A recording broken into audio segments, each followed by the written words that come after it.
You know his house smelled like spices all day. Probably smelled like that Cincinnati chili. Man, I remember I had these homies, and he hated that they were Hindu or whatever they were. He hated it. So he would say they were Hawaiian. And I remember I went to their house, and he was like, yeah, come over, play basketball. They got a brand new basketball hoop. And I remember I was walking through the house. First of all, it smelled like every spice on earth. Nah. It smelled like, I mean, nothing but rubs in there.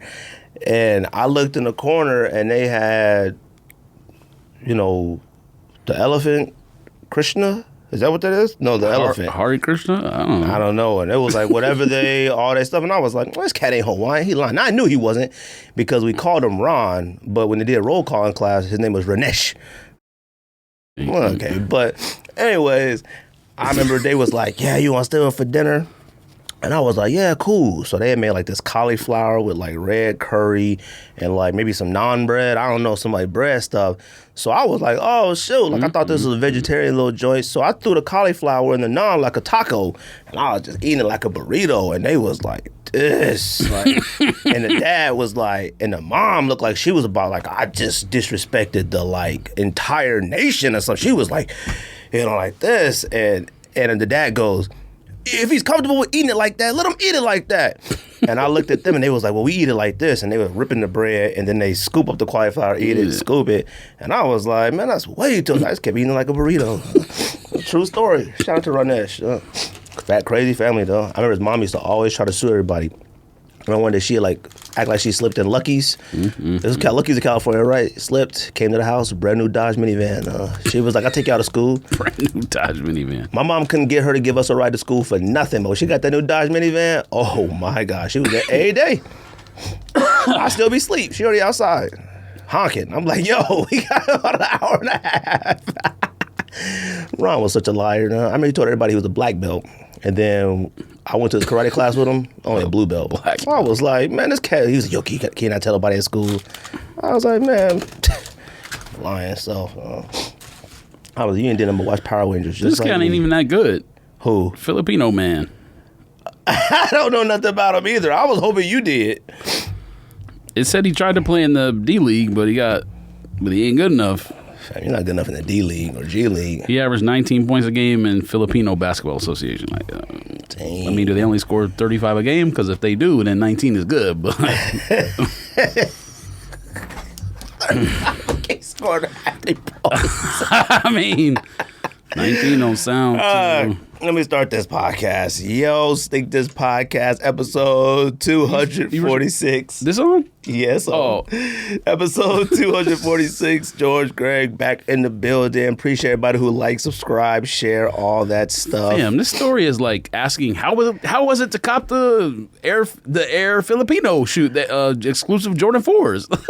Like, what, he was just camping on the streets like everybody else? I was looking up him, but his girlfriend is more popular than him. Like, she's like... No wonder he got a deal. Some type of maybe Instagram type person, or she just looks good or something. But, like, everything was about her, like in swimsuits and bikinis and stuff. And I'm assuming the pictures are in the Philippines. I mean, it was the beach, but I don't know, man. A lot of stories I heard about the Philippines, they didn't look that nice. Now, when I saw Anthony Bourdain go there, it looked pretty nice. Well, he was in the trenches. Well, he was eating like duck head and stuff like that. Oh yeah. Well, we already know what he was trying to do. Where he goes everywhere. That's gross. Oh no, you crazy. Well, it is. But damn, and he would go places and eat like snake and scorpion. And yeah, stuff. But that was tight. No, that's nasty. Oh, you crazy. See, I would do stuff like that. You're not eating it? I would if I'm going to places like that. Now, they got to have exquisite plumbing. Getting $5 million like him or whatever his contract was, maybe. I mean, in many places exquisite plumbing. They probably got no plumbing. Probably zero. Right, outhouse. That's facts. No disrespect to listeners in the Philippines. Appreciate. I know they got slow internet because Alan lived there for a year, so.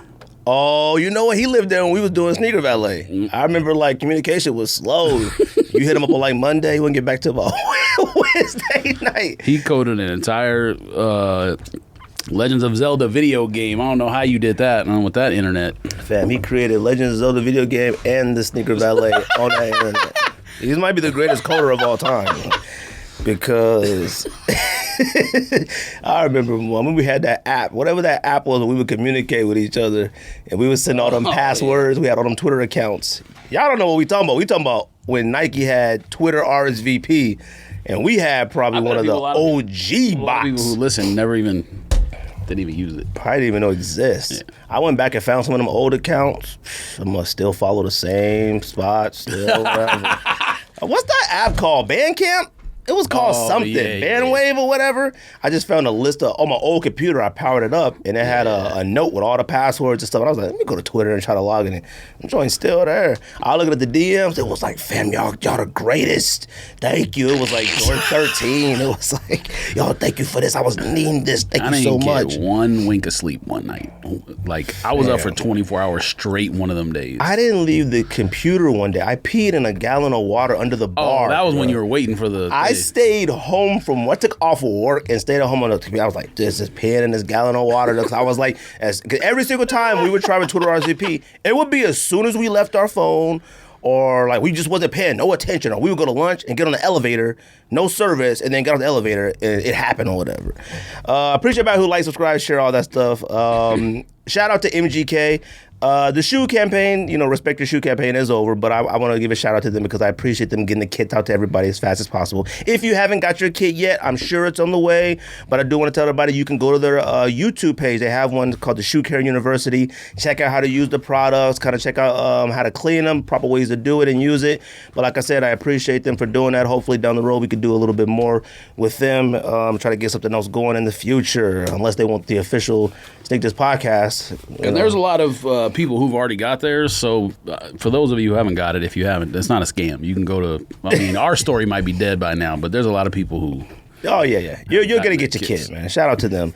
Also, today we will be doing top 10 sports moments we seen live. Shout out to, this is a listener suggestion, shout out to @JoshMill2323. He suggested this, but he said, like, top sports individual performances, which I was like, I saw the suggestion kind of like late last night, and I was like, I'll do sports moments we've seen live, so which I thought was a pretty good one. So, and live means television or in person. Now, I haven't seen a lot of great things in person live before on sports wise, so there's only a couple that I can say I've seen. And one of them was like the farthest home run in like Yankee Stadium history when we were there. Like Judge had hit it, whatever. And I remember me and Edgar was watching, and Edgar goes, that ball is gone. I ain't never seen a home run go that far. And then when we got back to the hotel, it was like, that was the longest or the second longest home run in Yankee Stadium history. That was dope. But that's not on my list. Also, it's sports. It could be anything in sports, all right? My list is fire only because I remember most of the places I wore. I remember all the places I wore when I watched it. So, what kind of food is it when it got no explanation on the package of what it is? Like, there's literally not one single word on the package. See, I be assuming stuff like this came on an airplane. Like, airplane stuff don't be having many words on it. And this is really soft. I mean, it smells good. I smelled it, but... we got an action-packed show today. Action-packed. You want to open up boxes first? I think we should do some unboxings first, real quick. Whatever pickups is, yeah. Okay, well then we'll do pickups then. Are you allowed to say? Well, I asked him, and I told him, I said, he was like, yo, you want to just say, the homie, shout out to the homie. Okay. And I said, cool. Also, we good. I said, look, man. I said, look, don't say stuff to me if you don't mean it. He's like, oh, no, y'all, I love, yeah. So we supposedly, we good, like, so, but shout out to the homie, you know who you are. He sent us some French snacks, too. He sent us some French snacks. We'll try. We know how much y'all love to hear us chew on a podcast. I don't know what any of these are. I mean, this kid I know what this is. Well, we know what that is, but you never had this before, though. Nah. I don't think is this in the U.S.? I don't know. I mean, it just looks like a wafer with Nutella in the middle. This joint says, smell be it. ready. Smells good. These are snacks from France, which is awesome because me and the wife just planned our trip for Paris in October. Whatever this is a little bear playing soccer with no words on it at all. Oh, so yours just playing soccer? Mine is roller skating. Well, this could have poison in it for all I know. This is called Lulu. It smells good. And you could tell he's French. His shirt got them stripes. All he missing is a beret. Is that what they wear? Berets? Or is that the military? Man, I don't think that's a real thing. A beret, right? I mean, I don't think you walk around town and people just wearing berets in town. If they're not wearing berets in France, then I'm going to be very disappointed. Man, it's 2021. Shout out to the wife, man. When are you going? 2021 or 2022? October this year. Oh, all right. October, I'm not going to say the dates on here, but shout out to the wife for planning this, man. She's just the greatest, man. She just makes sure she takes care of everything. She tried to include me in everything, but I'm just like, hey, man, just book it. Whatever. You know, as long as I'm a little upset we're flying into Utah. Like, I don't know why, but I've heard bad things about flying into Utah. In the summertime, but if you go in October, it'll be fine. Okay. But it might be snowing, it's though. It's not good. See, when you fly in October, flying to Salt Lake City back in the to Minnesota, is not fun. I don't want to fly out of a snow state, into a snow state, out of a snow state. How are you going into two small airports to go to France? I don't understand this. You don't go to New York City? Nothing? Well, that was one option, but for some reason, the best one it said was to go to Utah and then take the international flight, which is 10 hours from Utah to Paris. Then coming back, we're going to fly to Minnesota and then take the Minnesota back to Arizona. This is the most random flights I've ever heard in my entire life. She said it was the quickest and the best. I can't even fly direct from here to Detroit or Philadelphia, but you can go direct from Salt Lake City to Paris. That's what I said. I was like, "Are you sure?" Because I was like, "I'm not taking no plane with no propellers." You might have to drive from Utah to New York, and then I was like, "Are you sure about this?" But one of the issues too in New York was the layovers were like really quick, so it'd be like we had to land and got like 45 minutes to try to get to another plane or whatever. It'd probably be in a different terminal too if it's international. These actually came yesterday, and I didn't want to open the box and look at them. These are really nice. The suede is super dope on these, and I had said I like when they try to clash like OG things with like classic colorways. I think this is dope. I saw people doing videos cutting this off. Yeah. I like this. Yeah, that's fire. I think that's dope to me. I don't know why that. I mean, why would someone want to? I don't know why someone would take it off. I mean, are those white ones out in China already? Jay sent that picture. He said StockX did a pop up there, which I thought maybe that was it, but I don't really care for those white Oreos anymore. I thought they was okay. They look like women's shoes. Well, everything that comes out looks like women's shoes. No, no, they don't. They look like the women version of Oreos. They look like men should wear black Oreos, women should wear white Oreos. Right. That's how they look. No, they don't. These is dope. Shout out to the homie, man. Look at that. We out here. Out here. I got to figure out how to wear those, though. Yeah, I mean, I like that they're suede.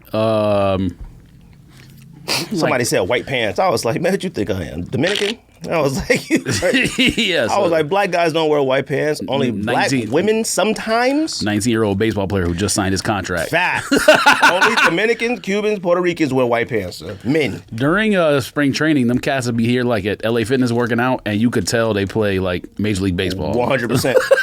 They either have way too buff, too many. They clothes be super duper tight. They be huge. I saw a cat walking through.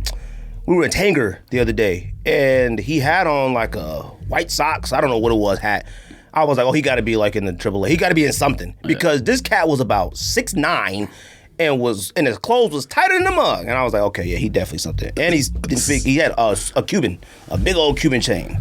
I was like, man, his clothes are probably total about $87, and the chain probably about $100,000. No joke. One thing I don't like that Nike continues to do is not be able to match laces and colors on shoes. I don't understand that. Like, you're a company. How can you not figure out how to match? Fam, that's a lot of bass. That is a lot of bass. How can you not figure out how to match laces with, like, the lace matches the, like, netting? Matches the netting.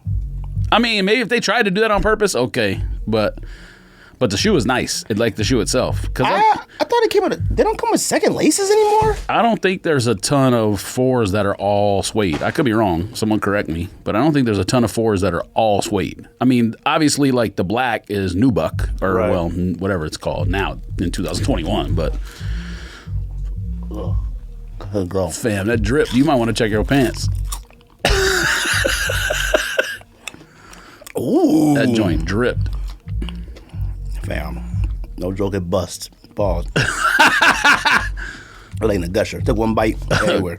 Gusher. Oh, they hit the table? Chocolate fell. Everywhere. No, chocolate fell. You better check your pants and your shoes. Oh, it's on the carpet. It fell. It's on the carpet. And I got my clots on. These are nice. I just don't like when Nike can't match stuff. Like, maybe they did it on purpose because the netting is the same color as the laces, but like, I can't think of too many 4s that are like suede. Obviously, like lightnings are nubuck, right? Man, you having some problems. I'm having some problems. Let me go get a paper towel. Shout out to the homie for those.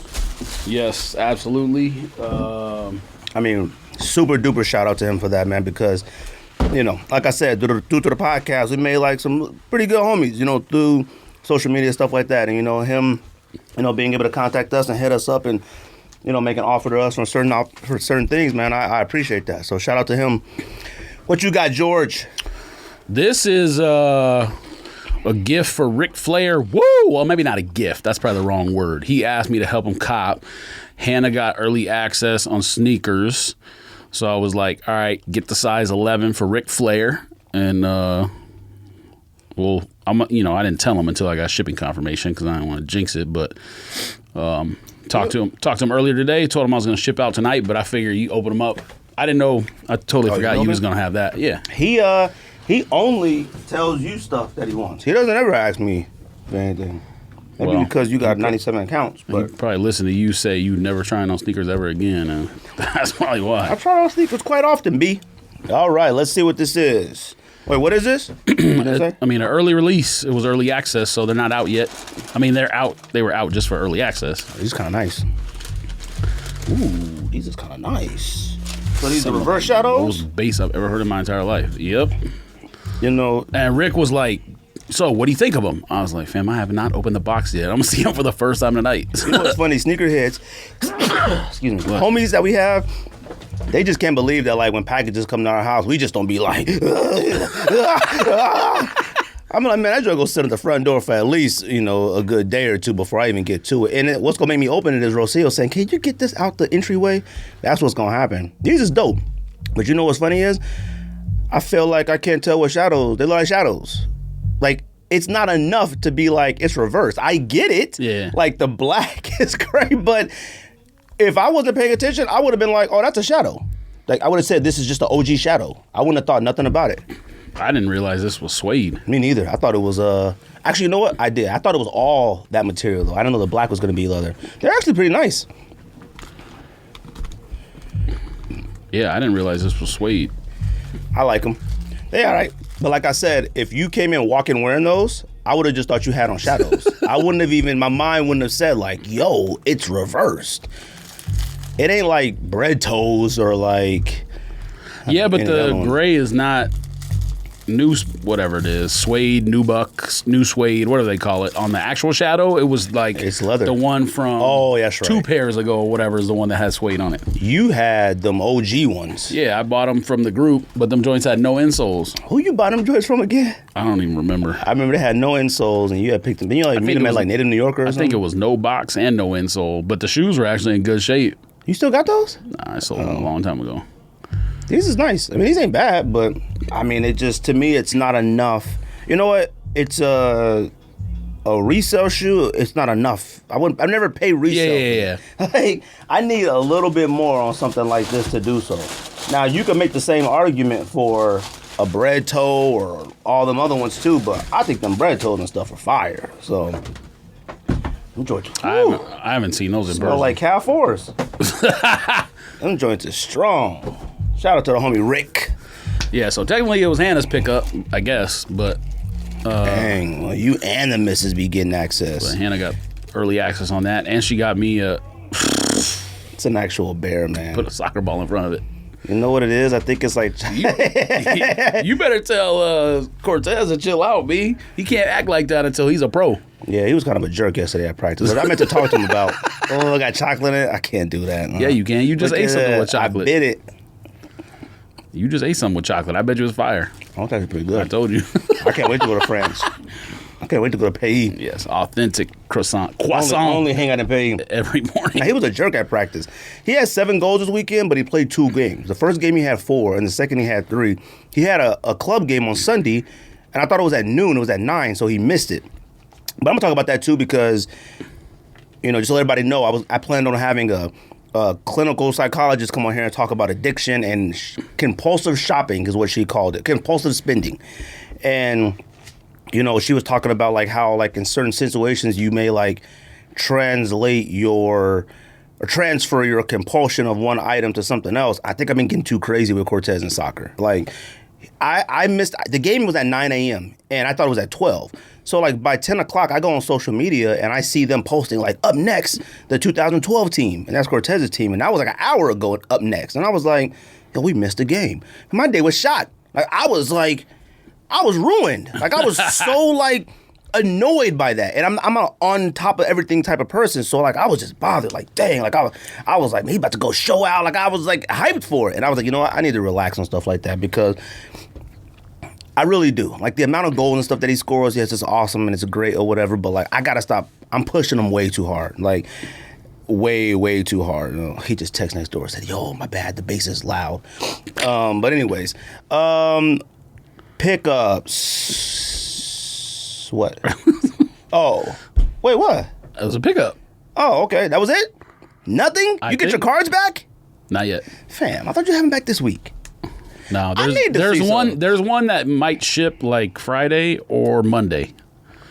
That's the one I just sent on 10-day to a different company. So we'll see. Well, homeboy on the White Sox is out for quite some time. Yeah, I haven't sent any of his cards in. But I mean, as long as for me, that's like a long-term card. So like, oh, it is. I like him too. I like him a lot. So, because he's still young. He's like 23 or whatever. So, I mean, hopefully it's not like Bo Jackson hip injury, because if it is, then it might be a problem. Anything hip-wise, but how Tua came back, I couldn't believe that. Yeah, he came back and he was like running and moving. So I thought Tua was done. Anything hip-wise. Oh, Johnny pulled a fire card of Tua the other day. He pulled a Tua autograph, like numbered to like 50 or 75 or something. Fam, that joint is worth like 600, just a card, not even graded. Did he put it online or anything? Nah. Because he does card shows, so he just saves it all for like his card might be thing. Traded. Yeah, right. They get Aaron Rodgers. They picked what's the name? What that's the newest thing? Well, they've been talking about it. Fam, Miami ain't getting him. I'm gonna tell you something. We're gonna talk about Aaron Rodgers too, but I like him. I'm 50% back on Rodgers' side. If Aaron Rodgers if he leaves Green Bay, it'll be good for me because I have some Jordan Love rookie cards, even though I think Jordan Love is trash. It'll go up once he's the starter, and then I'll sell him, and then they'll go back down once everybody sees how wacky he is. If Rodgers doesn't get traded, Jordan Love is getting traded. Because what? Because they're going to have to give Aaron Rodgers. All right, you got to talk about what you talked this morning then. Pickups for me, I got UNLV. I mean, you got that. Dunks. Yeah. And these, I mean, we both got these. Shout out to the homie. Like I said, you know who you are. We both got Jordan 4 University you got Blues. UNLVs. I lost. I got UNLVs from Manor. Shout out to Manor. I was up in Manor. They were having a conversation. They were talking. Fam, they are getting everything. South Beach 8s. Curry Lows are coming. He said they're supposed to be here anytime soon. What else? Oh, Curry Low dunk. I'm like, Steph Curry, like Under Armour. Like, what? Curry Low dunks. Obviously, the reverse shadows. That, fam, I'm punching we got to get those. And I'm talking like, hey,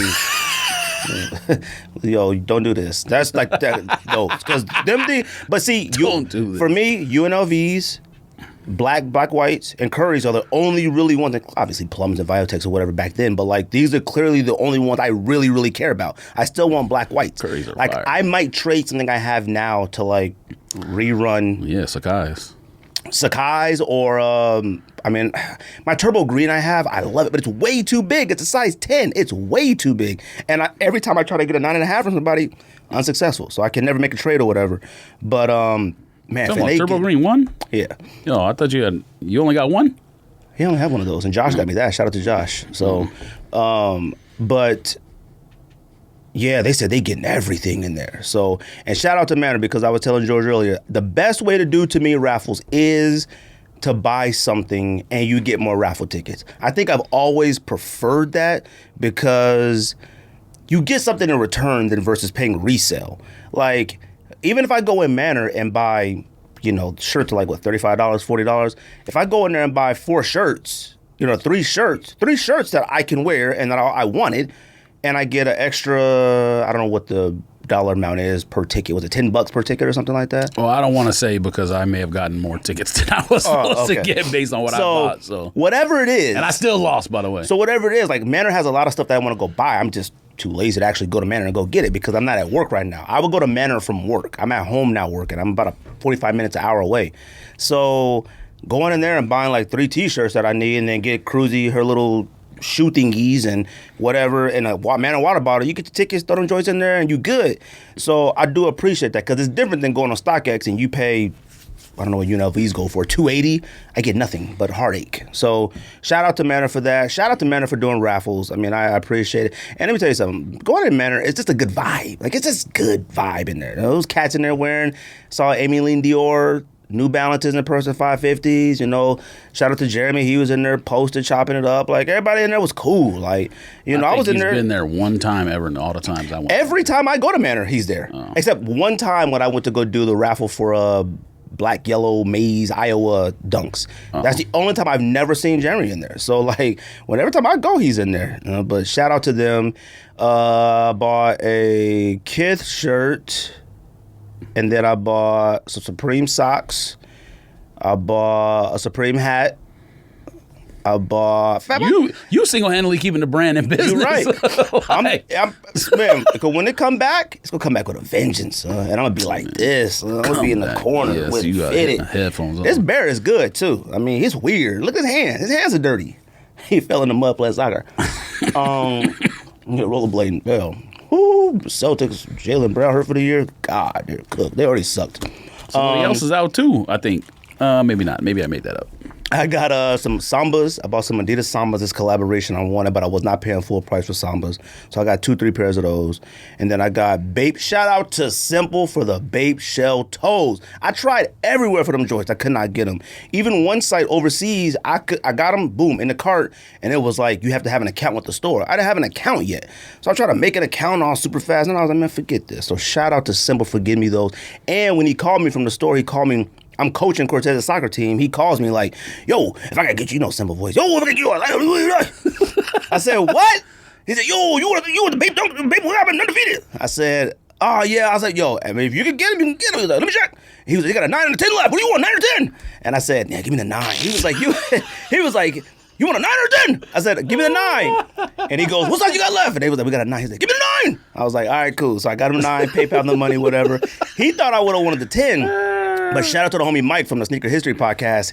He had put up a post and a video, or I don't think he put a video yet, but I haven't watched it, but he put a post up about the sizing is way off on them. And sizing on shell toes and Stan Smiths are always weird. And I got a 9, perfect size. And Simple said in the thread, he wish he would have got that 9. I will let Simple have it since he hooked it up for me. If he got a 9.5, but I don't know, B. I need mine to be perfect. Them Bape shell toe Adidas are supreme fire. Period. All right. You should be trying to get yourself a pair. Not for me. I got... Can't do shell toes no more. I got 2 Boston hats. Maybe 3 Boston hats. Man, what you buying Boston hats for? Fam, because that side patch, that All-Star Game side patch, is my favorite patch of all time. Any Boston Red Sox hat that's a decent colorway with that side patch, I'm going to buy it. Period. All right? I think I got some Dodger hats too, but I don't know. And some Banana Republic stuff, some pants and some jeans and whatnot. So that's it. You got nothing else?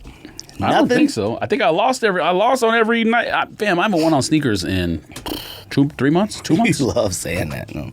Your wife just got a pair. No. Early access is a win. But that ain't for me. That's for Ric Flair. You know you only care about the W. Which we're going to talk about. No, that's not true. Well, the psychologist said that is true. So I mean, just because they're a psychologist doesn't mean they know everything.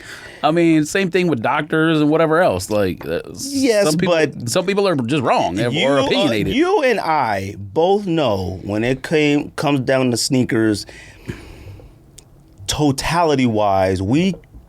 Maybe not now as much. We cared a lot more for just the win than we did the loss. There were times when we got so full of ourselves that, like, us losing, we were like, can you believe it? Like, we would win it so much. Yeah. Facts, y'all, yeah, it was. We would be heated if we didn't win. Oh, the only one that I mean, well, Adidas. If I lose on Adidas, I'm flabbergasted, but that's because we got so many Foot on Locker there. app, I can't win anymore. I sent them, they sent me a thing that said, today, actually, they sent a survey that was like, can you give us some feedback on our app? And I never do surveys anywhere. I don't care. Fam, I gave them a scathing review.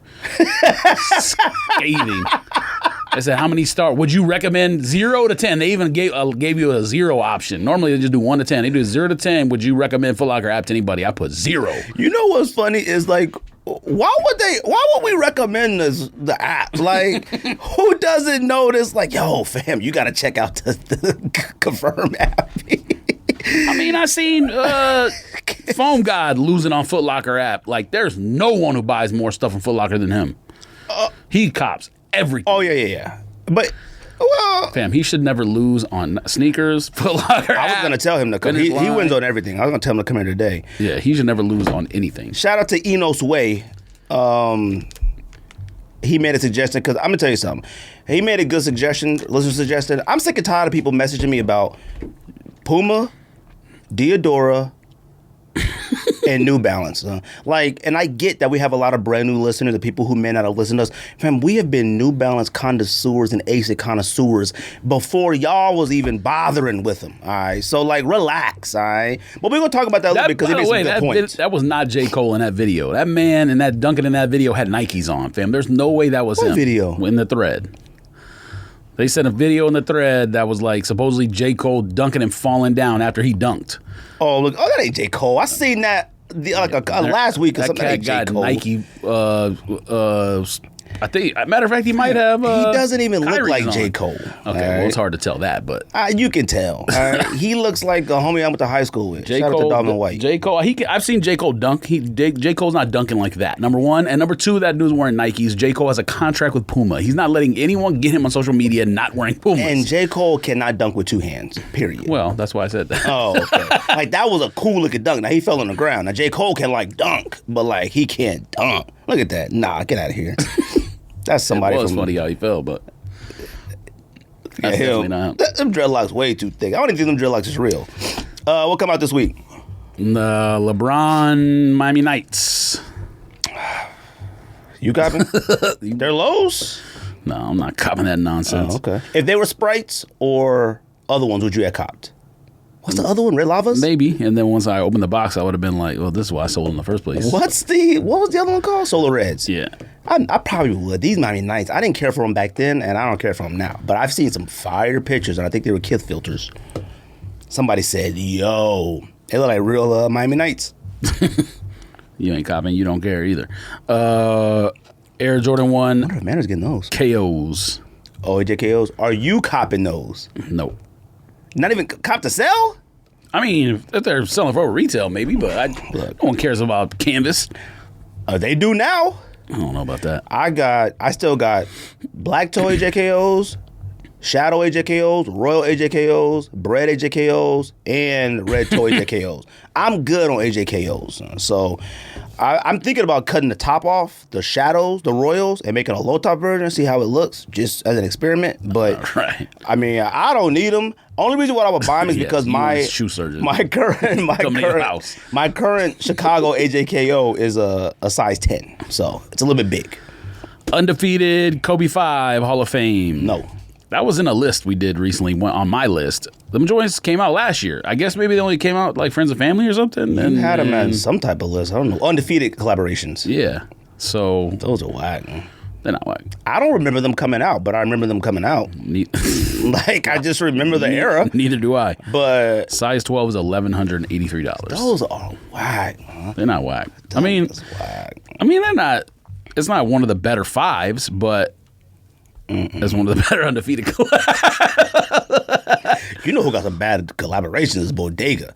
I was looking up their stuff because we were supposed to do other store collaborations, and I looked at them. I was like, ew. Bodega collaborations are some of the worst. Because I'm thinking they had to have. They got 2 New Balances that are y'all love them, but them suck. They got to have New Balances or Asics or something that are good. Whack. I mean, which ones? What are they? They showed them baseball dunks they just got. They showed the 2 Asics, what they call like day and night or working days, whatever. Them 2, whatever, Bodega Nights, and then the other ones or whatever. And then they showed something else. You got Trust me. You see them? Whack. What else you got? I got the greatest Bodega collaboration of all time, and that's an ASIC G2, GT2, whatever it is. That came with the paper camera box and the map, all that. I don't remember that. Fire. Normally we wouldn't mention something like this, but because it's the Simpsons, like Simpsons are relevant. So Simpsons times Adidas Flaming Moe's, which actually the shoe is not bad looking for a Simpsons collab called Flaming Moe's. Oh, I thought that was Marge. That's the one that Andy sent, right? Yeah. I was wondering. I was like, well, I got fire on it. You remember the Flaming Mo episode? It must be a drink, right? Or yeah, it was a drink. Okay, I didn't know it was a drink or his bar caught on fire. He stole the idea from Homer. Homer had created the drink one night because he said that like they had ran out of Duff, so he had went in the. He was at home. Homer was at home and he ran out of beer, so he went in the kitchen and was like just throwing all this stuff together. And it was like, he drunk it, greatest drink of all time. Mo stole it. Somebody asked us to do top 10 Simpson characters as well. That's probably not a bad idea because if you go down far enough, there's enough characters. I mean, I'm thinking like there's not that many main characters, but sure. I mean, the top two are going to be the top two, but I mean, yeah. Well, there's no reason to spoil it, but I would assume number one's pretty obvious. Maybe some people disagree, but I mean, it'd be Bart or Homer. Either one. Oh, I know, but how could you not have Homer? I mean, the whole show is about him, basically. I mean, which is crazy because it was supposed to be about Bart at first, but then it transferred to Homer. It was like Family Matters. Family Matters was supposed to be about Carl Winslow, but then Urkel stole the show when he first came, and then they just completely flipped it. True story. I mean, maybe. You gotta watch the documentary, BT. I made that up. Right. Family Matters documentary. 991 New Balance collab with Slam Jam. I guess I haven't seen the picture of these. They're not bad. No, they're not bad. No. Once I got ours in the mail from Kith. Oh. I can't do it. I'm a 992, 997, 998. I can't do it. 997. Well, these are made in England, so they're a little bit different. I think they have a little bit more quality control, QC. Than, yeah, seriously. They run it by Buckingham Palace. Freaking Rico is dying for those. No, it's a 990 V2, right? Yeah, that's what I can't do it. No, but that's the one that ALD. The ALD pack. That's the one I want. That joint is like $1,000. ALD pack? Yeah. It's a 990? No, the one before that. I don't know. The one where the old lady is dressed like a bag lady or whatever. That's part of the promo. Oh, I'm thinking of Salehi. Oh, yeah. What model is that? That model whack too. But the color makes the shoe, so I'd wear that one. You talking about the Sedona brick color, whatever? Fire. What was the model that? Oh, no, it's a different model. That was Concepts. What did like Lake Havasu? That was blue. Yeah, but what model was that? I thought it was basic. I don't know. No, it was a Concepts. I mean, no New Balance. Air Jordan 5 Low Wings. Those look like a golf shoe to me. Every Jordan 5 looks like a golf shoe. Everything they do now looks like every Jordan Low looks like a golf shoe because Nike is doing all the like low Jordan golf shoes. Actually, every Jordan except the one I think it's a golf shoe. I see a 4, I'm like, okay, a golf shoe. All of them, 4s, 5s, all of them. That's not a golf shoe, fam. I mean, when I saw the first pics, I was like golfing. No. Pharrell NMD Aqua. Oh, I saw that on Confirm. It's not bad, but I don't understand the point of it. It's all right. Yeah, I don't understand the point. What's the last day before we come back here? This beer was delicious. Today is the 11th. These French snacks is all right. 17th, let's see. I mean, I would hope French people are known. Shadow 2.0, which we already showed. It's not bad. I prefer Shadow 1.0, obviously, but I prefer Shadow 1.0 low. Clearly. Dunk High SB TV signal. I didn't even know that was coming out, but I saw a picture of it. Oh, I mean, they suck. It's a Dunk High. Don't do that. Oh, I'm gonna do that. Because you would have kept Iowa black yellow joints. Nah, lows, yes. Highs, no. Yeah, of course, lows. But the highs, them joints is fire. Ain't lows coming out? Yeah, but that's not an SB. That's different. I see Are lows coming out what, like low dunks? I mean, I'm sure there's more coming out this year. Blue and yellow or black and yellow. Oh, Michigans and Michigan States are coming out, yeah. Woo. I don't know about Iowa. I need both of those. I don't know what this... Can't wait to do my top 10 list. Get down memory lane. Saucony pack is? It's actually a fire pack, but Saucony is included on the list too of Earth, that conversation. Wind, and Fire doing a collab, doing a video. I think it's supposed to be space again. It's elements: air, fire, water, earth. What? It don't even look like elements. Man, if they don't stop, they can't even get that right. It looked like the snacks. Remember they did a space snacks or something? Man, and I don't think it's whack. They're doing a concert. One or two of them are okay. Back. Saucony, Earth, Wind, and Fire. Yes, only Earth or Wind, not Fire. Versus battle. Like two of them are okay. Only two elements. Only earth and fire, not wind. Stupid pack. And they okay too. A couple of them are okay. It looks like that's pretty much it for like stuff coming back until we come back to the show again. Yeah, there's some decent stuff coming out next week. I do kind of looking forward to that new model of New Balance you don't like, that 57 whatever. It's a gray one. Oh, yeah. I saw that on here. I thought that was out already, though. Them joints are a hitter on like StockX and stuff. They're like $350 in my size. I just saw it somewhere. They're like $285 on GOAT. Why is another University Blue Jordan coming out? I mean, Dunk Low. The men's colorway is now coming out? I don't understand that. The other one was Coastal, and this is what, UNC? Why is there another one? I guess this one is freshwater, one is saltwater. I don't know. Right. I was going to ask you that. One is lake and one is stream. Well, because I was trying to figure out why Manor had just got the UNLVs, but like I know they stuff come a little late sometimes. I think a lot of boutiques got stuff late because someone else didn't Undefeated. You talking about 5740s? Yeah. Those are nice. I don't dislike them. Yeah, they're going for a lot right now. $279 in my size on GOAT. That's that. So real quick, I just want to remind everybody, like, subscribe, share this podcast. We appreciate everybody who comments and does all that stuff. We appreciate everybody who supported us since day one. So, like I said in the beginning of the show, I had wanted to have somebody on here. I talk about it all the time, sneakers being an addiction. So I was like, you know what? Let me find somebody that'll come on the podcast, talk about 30 minutes or whatever about addiction with regards to shopping and stuff like that. I didn't know you ate half of it. That joint is fire. That Nutella Be Ready, man, you better be ready. Yeah, when you bite it, you better be ready. Because it's about to go everywhere. Be ready is right. You better close them out quick. But, so I had contacted one, and she lives in Canada. So she was like, I don't know if I could come on or whatever. I sent the email. Oh, don't do that. It's good. It's a weird feeling. Rice Krispies and Nutella. Look like dinosaur eggs. It look like when you go caca and there be corn in it. Caca. I can't believe I said that. That looks good. Hollow. Pause. Hollow tips. It looks like Jurassic dinosaur eggs. But she was like, no, but I'll talk to you about my what I read, this article that she wrote or whatever that was medically reviewed or whatever. So she was like, me and her I would talk to her for about 45 minutes to an hour at the gym. All right, like I'm working out, we're talking on the phone. George, don't sit back. Participate in the show.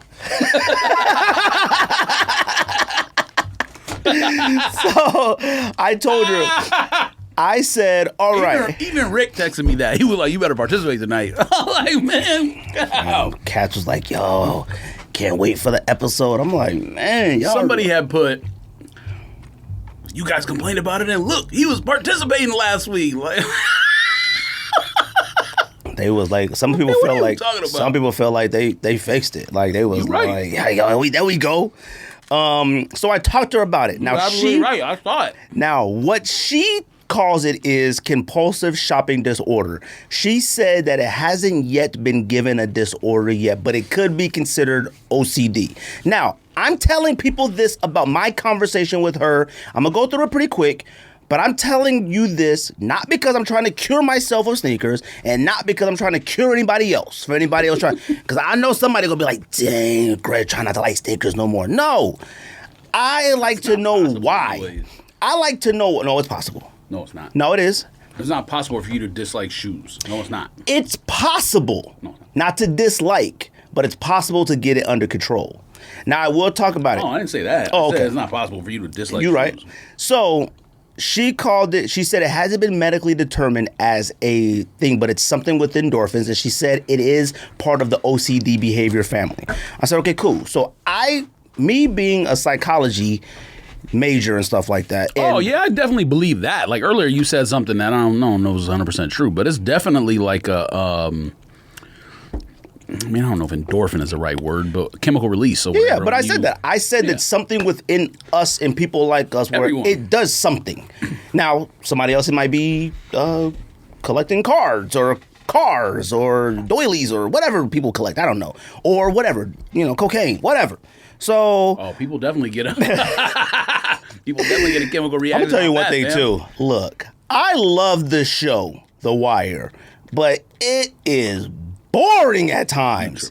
Fam, I can't stay awake. It takes me about 3.5 days to watch an episode. Fam, the way the episodes end, everybody's gonna get you. Lord, I'm like, maybe I'm just about 25 years late. When it come out, 19 years ago?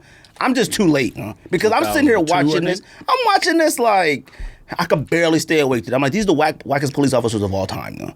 They were like, fam, I watched the episode where they realized people text message. They were like, what is he doing with his phone? They were like, I think he's texting. My kids do it. And they were like, texting? I was like, fam, how old is this? Back to this real quick. We'll go back. I can't stay awake on The Wire, though. I'm not even joking, though. If Omar isn't on it, if they're not shooting, busting guns, or in the streets, I'm not interested. Being in the police station, fam, and the police officers are like a cliche of police officers, a stereotype of police officers. Some true, some not. But that one big dude that like work in the homicide unit be like, yeah, like all they do is hang out to do like schemes. Like he under it. Bump. I don't even know his name, but like, I'm only on season 2. I'm on the last episode of season 2. You don't know the characters' names. So you ain't into I know it. McNulty. I know the lady, Kima. She got shot up. I can't remember the man who was on Walking Dead. The big dude that was like a head coach and everything. Walking Dead. This was out before Walking Dead. You're right, but most of these people on this show was on Walking Dead. Anyways, so like I said, she told me this. She walked through her website with me, right? And she went over the characteristics of it, right? Now, this is about me, okay? Did we pay for this? No, that's why. So she said that she didn't want to come on the podcast, 1, because she couldn't, but 2, she said maybe one day, but she was like, please don't mention her name or nothing like that because... Couldn't like as in like a time crunch? Time thing, because she's in Canada. Okay. And she had appointments, something, but she's in Canada. She's in Ottawa. But she said that... She also didn't want me to mention her by name, 1, because her stuff has been medically reviewed, and she doesn't want me to slip and say something that isn't medically factual, because I've already talked to her or something. She's like, if I was just giving an opinion on something, but if I mentioned I spoke to her, and I said her name, and then I say something wild, she don't want that. Anyways, I said, well, we ain't that big, but, whatever. I mean, we had a lawyer on the show. I'm sure. But we had a lawyer, though. I'm just saying, like, I'm sure he didn't say nothing controversial, but somebody could twist it. No. Yeah. But that would be her doing. That would she doesn't want to like me to be like, yo, I talked to Jan Smith and she said that buying sneakers is A-okay. Like she don't want, whatever. That's just telephone game. So people care about that? I don't know, man. She was very official. She's a like university, PhD, MHD, MAT, LMNOQ, RSYV doctor. She has it all. It wouldn't have been a boring segment? Not really. Well, maybe not. Maybe if I was being... I don't need a robot, fam. I would have let her diagnose me. I had no problem. But she kind of did. But she was like, I've clearly like, this is like a going discussion through the website. But what does she do? Does she have hobbies or collect anything? Or, because, she got to have something to relate to it. I don't know. Fam. Look. So let me tell you. So the characteristics of people with compulsive shopping disorder. Difficulty resisting unneeded purchases. I think unneeded is everything. That's debatable. Unneeded in sneaker realm is like everything. That's my thing. But it's not everything if you don't have a lot. It's us. It's everything. We've got to the point to where it's everything. There is no reason for us. In reality, there's no reason for us to have University Blue 4s. We appreciate it. We like them. We want them. But we definitely don't need that. We definitely don't need like a Shadow 1. But if I would have probably got them sneakers, probably would have kept them joints, maybe, because they're not too bad. And I do have a Shadow High left. It's a size 9 now. So maybe the other thing she said was financial difficulties because of shopping. Now, I did challenge her on that because I said, what if you have the financial means to do so and it doesn't affect you financially? And she said, well, that's a bigger issue because then you have to ask yourself, where are you lacking in your life as a whole? Are you a good husband, good father? Are you comfortable with like your health? Are you this? Are you that? And the amount of time. So the next one, hold on. The next one was preoccupied by shopping for unneeded items. 100%. At least me. I'm talking about me. I'm talking about nobody else. Me. That's me plenty of times. I leave my phone in the car on purpose now when me and Rocio are out sometimes, just so I don't see the soul links and get things like that. Because it gets too much. Because it gets to the point to where even at the gym, get a tweet, I'm working out. Oh, shoot, let me see. No, okay. Well, shoot, it's another one. Oh, no, I don't need that. Like, it gets to that point like that all the time. This is for me. Having and not recognizing issues at work, school, and home. 100% fact. Now, me personally, I feel like I'm really good in all these areas, but I could be much better in it because all those areas I'm either doing something sneaker related and maybe not being aware of some of the issues in those areas. Come on me.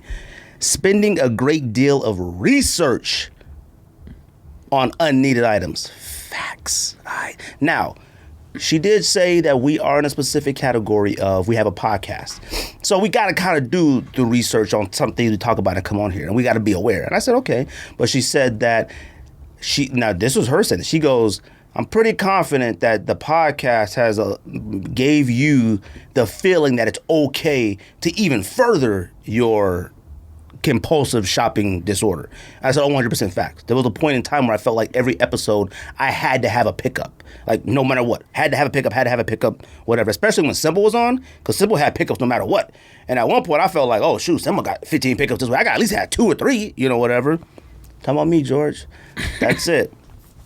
So she said some of the behaviors that come with it. Anxiety. Anxiety is one of the number one feelings when it comes to being a sneakerhead.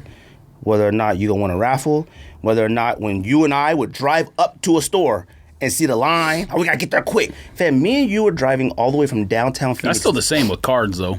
Same thing with cars, but we touched on that as well too, because I was like, I said my homie, host of the show, said he does cars now. I'm gonna tell you about it a little bit. So I said the anxiety is 100% fact. I said me and a homie would drive from downtown Phoenix to Scottsdale, which is about a 35-minute drive, and we would probably drive about 100 plus to get there to pick up a sneaker or enter a raffle that was like a 15-minute window, 20-minute window, or Twitter tweets, whatever we was doing back then. I said that still exists. Depression, I don't know. I don't know who's depressed. I mean, maybe there's some people that feel a certain way about sneakers because they can't get them or whatever, but I don't know. Negative emotions, 100% fact. I stopped sneakers, shout out to the homie Josh. Now, Josh doesn't count on this because Josh posted he's done trying on sneakers or cop at sneakers, but Josh has been getting everything, and he's kind of got a plug now. He's getting every SB, every dunk, and he got I'm a Man Year 3s. He's good. So him quitting on sneakers is I quit on sneakers because everybody else will say, it only takes like 1 second to apply. You're right. I take 1 second to try to get the sneakers. It takes 10 minutes to tell me I didn't get it, and then I was mad for about 35 minutes. Them negative emotions were weighing me down from something that I didn't have confidence in getting. Now, yes, it didn't take a lot of time, but for me personally, it weighed me down. Now, she did say that this is an unusual thing with sneakers. I had to explain her sneaker culture. She says she typically has only done studies and understood it in the sense of women. Women are 9 out of 10, she said, more affected by compulsive spending, shopping habits than men are. She said that the issue is that with women, the issue with sneakers is that we have to try to get them. Women go and buy stuff, you know what I mean? Yeah. That's their issue. She said if you go back to think about the show... No one's competing for a $2,000 right. Louboutin shoe. But she said that makes it even worse for sneakerheads because we have to work hard to get something and can be told no, which could trigger the behaviors of anxiety, negative emotions, depression, whatever else down the road because we're constantly being told that we can't do something when we feel like we have the right to do something based off using capital money, whatever she said it was. Well, she called it something else. What they use in France? Canada.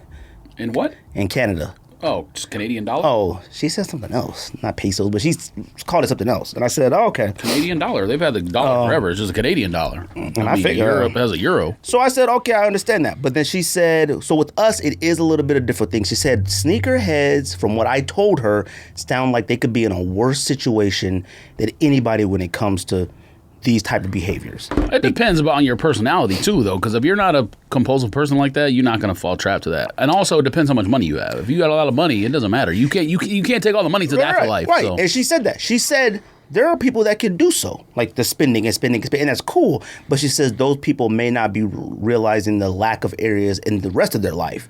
She was she said that a lot of people that she would talk to that had these type of compulsive disorders, they weren't happy in specific areas in their life. She said they're mostly women. And she said they wanted to be married and stuff, but they wouldn't focus on trying to have a relationship and all this stuff. And we talked about that. And she said people with this type of compulsive disorder and another person with this type of compulsive disorder, they can coexist in a relationship better than the opposite. And I was like, oh, come my wife. And say this on here because Rocio wanted to know what we talked about. And Rocio was the same way. Rocio is very, very OCD. We came home from Mother's Day at about 8 o'clock at night, and she wanted to clean the house. And I was like, are you out of your mind? All the beers on a drunk? Like, I'm laying on the couch. But we're never on the... And she was like, the psychologist lady said that, like, your OCD with your spouse, you never line up. Sometimes it lines up, and it could be a good thing, and it could be a bad thing. If she's OCD right now, and I'm not, I'm going to be annoyed with her, and vice versa. Anyways, so she was saying that, like, with sneakerheads, it could be even worse because, like I said, that, like, she said it doesn't get better. She said it starts in your early adulthood, 18, 19 years old. She said it starts there. Typically, when you're able to afford something yourself is when it starts. She said when you're younger...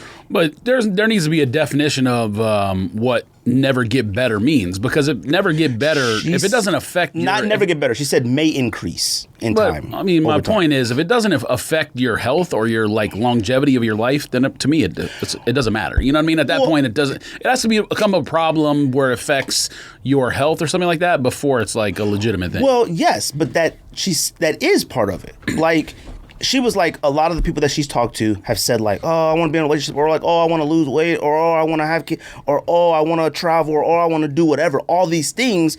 And they can describe, like, all this other stuff. And she was like, if you put the time that you put into this unneeded stuff, you could accomplish so much more. I feel that way by myself all the time. Now, I feel pretty accomplished in my life, but there are times, like in pandemic, when sports left, I realized I didn't need sports as much as I thought I did.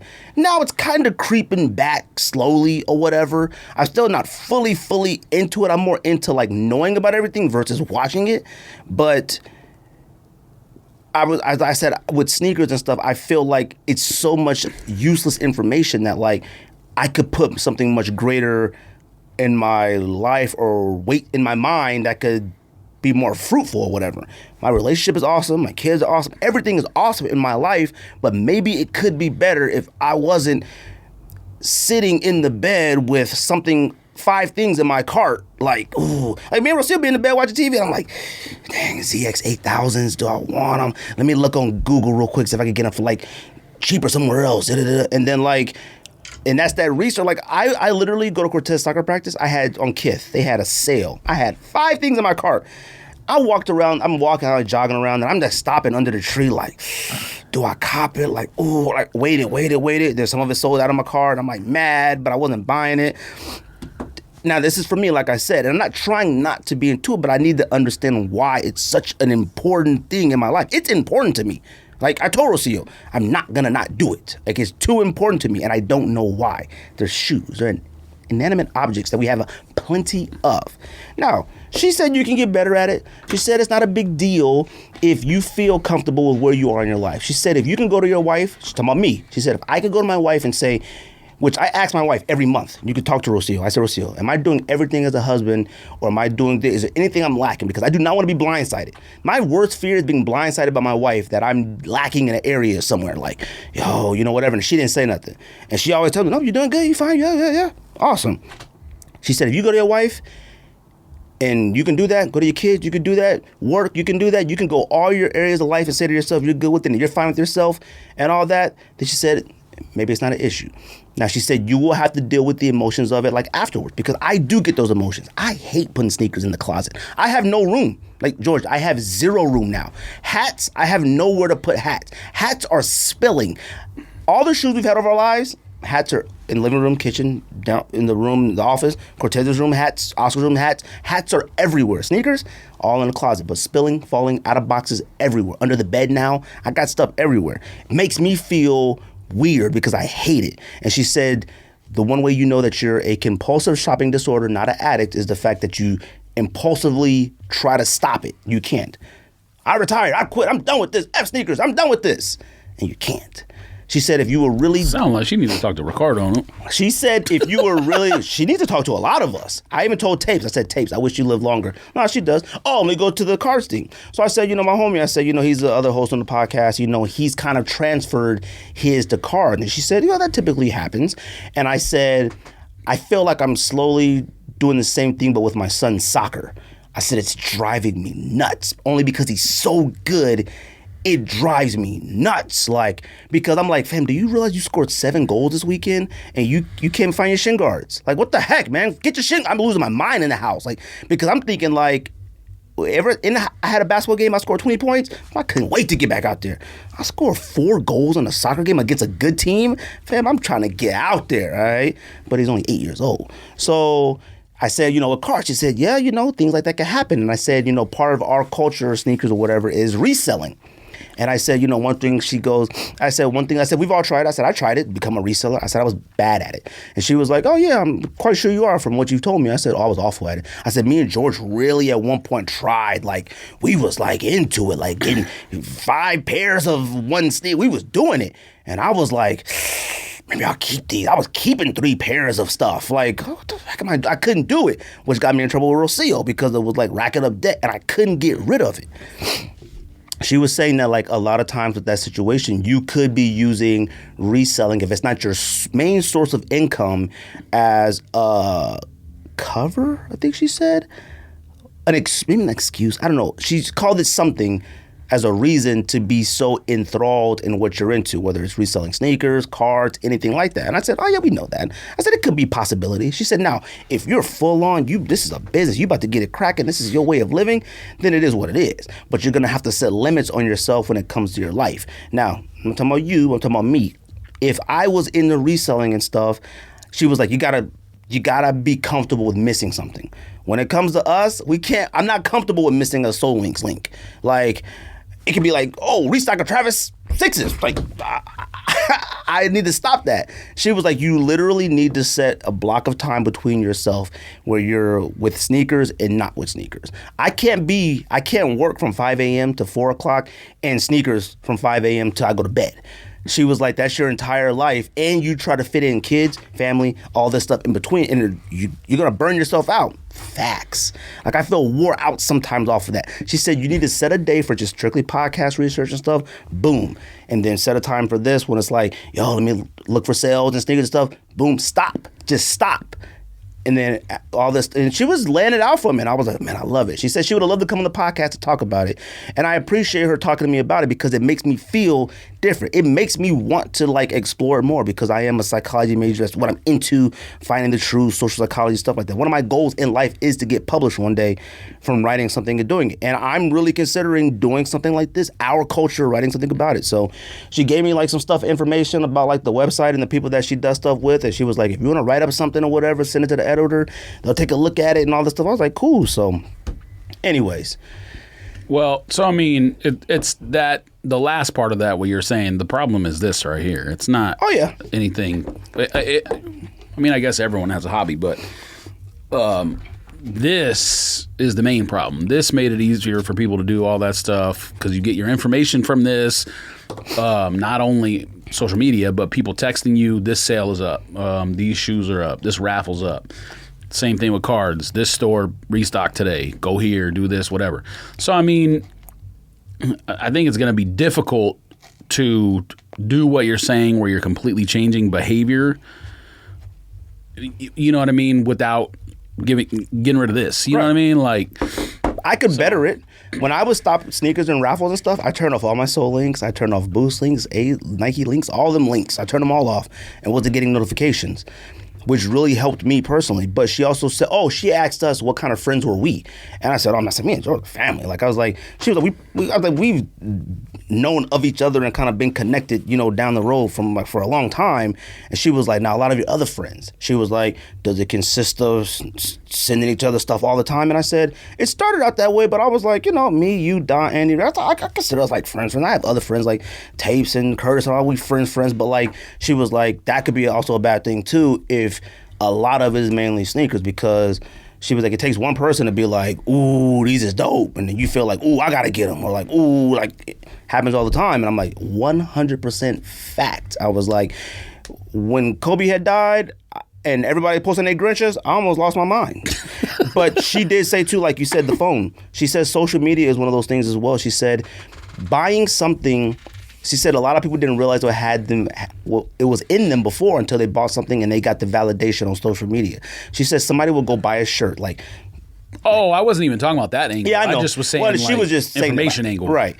But she was adding that to it. She was like, you go buy a brand new shirt, and you're like, oh, this is a cool shirt. You just take a regular picture. And she said, like, you were just taking a picture, but the comments is like, oh, your shirt, where'd you get it? And she said it make you feel like, oh, I gotta buy more. I gotta do it again. And said it could open up something in you didn't know was there. And she said, then if it decreases, it opens up a behavior in you of like sadness or like I feel bad or I don't look right or something weird or whatever. And I was like, man, it makes a lot of sense. So I was just more interested in the conversation with her, and I would have liked to share that with everybody. And like I said, it was about me, and I liked it. I liked it a lot. Like I like talking to people, you know what I mean? Like I just enjoy that interaction of like understanding myself better and anybody else better. So anyways, like I said, I'm not trying to fix nobody. I ain't trying to fix myself. Like, I'm just trying to get better at it and understand it and make sure I maintain, like, some type of level of sanity. I think, like, I kind of freaked everybody out last week with what I said. Because they're like, fam, what's up? Are you good, B? Are you good? I'm like, fam, even when somebody had posted listening to the podcast and they posted that screenshot on the stories and I circled where I messed up the edit, I spelled podcast wrong in the video. And I circled it, and I posted it in our story, and I was like, oh, my God. Katz was like, fam, who cares, Bill? It's all good. And I'm like, I know, but I can't get over stuff like that. Anyways, so... Yeah, but that don't got nothing to do with shoes or podcasts. That's your personality, period. It does, but, like, it's not a good... If my personality is like that, it's not good to have... Yeah, but you're not... What I'm saying is you're not fighting against sneakers for that reason. You just fighting against your upbringing or chemical imbalance or yeah, what. But not sneakers imbalance, doesn't but balance help or whatever. Like, you know how mad... I know how mad you get when it comes to just what we do in our lives as career-wise. I get angry. Like, yeah, I'm talking, fam... angry, like where I'm like, oh shoot, like hold my chest. I just don't like stupidity in general. So right, but see, I can't be like that at here, and then deal with here, and then deal with like what I may think of the opinions on like the podcast or whatever here, and then Cortez has soccer. He's at a game right now. He has the first outdoor game of the day. So he has soccer Monday, Tuesday, Wednesday, Friday, Saturday, Sunday. And I'm like, oh, shoot. I'm like hoping Rocio took care of it because that's my thing with him. Like, I can't do all of that, this, and be a good father, and be a husband. Oh, we're going to Paris. We're going to Chicago. I'm going to Mexico this weekend. Then Chicago the next weekend. Then we're going to Paris. Like, I don't do stuff like that all the time and have the responsibilities and the freedom of it. And I coach 2 soccer teams, and, like, it's just a lot on me. And I feel like sneakers are the least important thing. Well, yeah. It got to get cut down. But I feel like sometimes I care more about that than anything else. Fam, if somebody was like, yo, you want to go on a trip to Florida or you want Travis Scott ones, I'd be like, shh. Right. Hey, lows or highs. Facts. Facts. Because I'd be like, go to Florida. I've been to Florida before. But the Florida, it was high. But Travis Scott lows, I ain't got those, B. All right. Facts. I don't know if you have anything else to say about that. If not, but... Nah, I mean, I think... It drove me nuts, B. Like, I can't. It's just part of human behavior when you start talking about stuff like that. So it's like, I understand what that person's job is, and they have a lot more training in diagnosing things like that. But I also believe that humans have the ability to, I don't know if change your behavior is the right way to say it, but like humans are capable of things that people think they're not capable of. You know what I mean? Like you have the ability to do things that people think you can't do. So like, again, saying change is stupid to me because like people talk about change or whatever, but like. You remember when you said you wish you didn't care about sports as much as you do? Yeah. But the pandemic told me that I could do that. I could not care about them. Yeah, it did. No, it made you. You didn't have a choice. That was the thing that we realized. Yes, we didn't have a choice. You're right, but it also said like, yo. And the other thing was when I was a vegetarian for 2 months, it told me, fam, you don't need to eat meat. It's like you can have a ton of meals that taste just like meat. I mean, you might have to eat like a soy product or something every once in a while to like get that texture of meat. But like I said, I was vegetarian for 2 months, and at the end, I like felt guilty when I like went to eat chicken. I was like, why do I feel guilty right now? I will say, like, the last few days, psychological. I've been eating healthier, and I feel way better. Oh, yeah, that's how it works. Like, now these French snacks is the most unhealthy thing I've had in, like, 3 days. Before I came here, I got coffee, and I had grapes and almonds. I don't eat stuff like that all the time. First of all, I don't eat fruit, all right? Fruit makes me throw up, all right? But I ate grapes. They ain't too bad. I haven't had grapes probably about, no joke, maybe about 35 years. I'm not even joking. Last time I probably had grapes, I was probably like 4 or 5 years old. Grapes make me want to throw up. Bro. Now, I had blueberries in there. I've had blueberries like the last like 5-6 years or whatever. But I feel much better. Like, I don't feel as sluggish. I don't feel as anything. And like, if I stay up later, like eating healthy and staying up later, it like balances itself out loud. Eating bad and staying up late is the worst combination of all time. Fam, I was eating like a box of Sour Patch Kids every other day, all right? Facts, all right? Fam, when Fat Kid Deals would send out Airheads on Amazon, a box, a half a pound for $10, I was eating the entire box, B. At one point, I thought I had diabetes. I was like this, I was in the office working like this. I thought I was saying double. I was like, all right, I'm tripping. I got to get right. But I feel good. I feel better. I mean, look, I wore a Hawaiian shirt to the podcast, B. Facts. I feel better. That's what that means? Honestly, New Balance. Oh, well, we're talking about Jordan Brand signed its first Filipino athlete. His name is Kiefer Ravens? I can't remember his name. I feel bad messing his name up. I don't know anything about him. But I was like, man, I sure hope George knows something about him. Or did he go to college somewhere or something? I mean, I did read a little bit about it. Like, he attempted to play in the D-League, and it didn't go well. So he went to, in 2017, he went back to the Filipino League. And, anyone who is Filipino or follows sports or whatever knows that, like, basketball is #1 there by far. Yeah, I didn't know that. Like, even Manny Pacquiao, when he goes back, he plays basketball when he goes back to the Philippines. So, like, it's kind of like China in term, I understand China's good at a lot of sports. They take kids in when they're really young and teach them, like, gymnastics and, like, table tennis, and Japan is good at all those, like, in things in the Olympics that the U.S. isn't good in, that you think that, like, the U.S. doesn't spend a lot of time playing. So, but basketball is gigantic in China now. You know what I mean? The last 15, 20 years, like the whole LeBron, NBA, Daryl Morey story, whatever. So I think it's like that in a lot of Asian countries now, and the Philippines is definitely basketball by far is their, like, main sport that they love. So I don't know what the connection to Nike is, because he sounds like he's a good player in the league, but not like a superstar. Like it said, like the last season he averaged 19 points a game, 5 assists, 5 rebounds. That's what I was going to ask you. Those are like solid numbers, but I don't think, unless their games are slower than the U.S., which I would imagine they're not, I don't understand why that would be like the guy to... I never even heard of him. Sign a Nike or Jordan deal. I don't get it. I was like, oh. But I know basketball is huge. And I was like, maybe George, maybe he went to like college or maybe something. But I kind of looked up about him, and it was mainly, like I said, about his girlfriend most of the time, or wife. I don't know who she is. But, shout out to him. Shout out to Jordan Brown. Man, I hate that he's cursed now, but... We'll see if it really comes to fruition. I mean, I thought like maybe he was the greatest Filipino basketball player of all time or something. Like he was an MVP or something. Like I didn't see much basketball stuff on him. And he has a YouTube page I went to, and it shows some like little highlights here and there or whatever. But like you always say, they're just highlights. Like you ain't gonna show nothing bad. So I mean, he had crossed somebody up one time, and I found it more funny. I don't know why. I was like, look at that. So.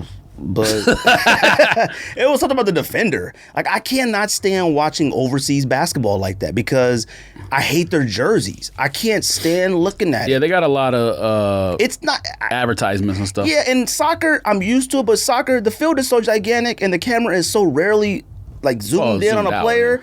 You don't see that stuff. But like when it comes to basketball, it looked like they got mess on them. Like I hate it. And plus all the games I've ever watched overseas, like I've paid attention to like some Russian stuff and stuff like that or wherever that is. I've looked at the game. The stadium be so dark. I remember one time they was letting them smoke in there. It was all smoky. I was like, this place is wild. But I always like looking at the coaches in those leagues because I always look at the black players and I'm like, do they know what they saying?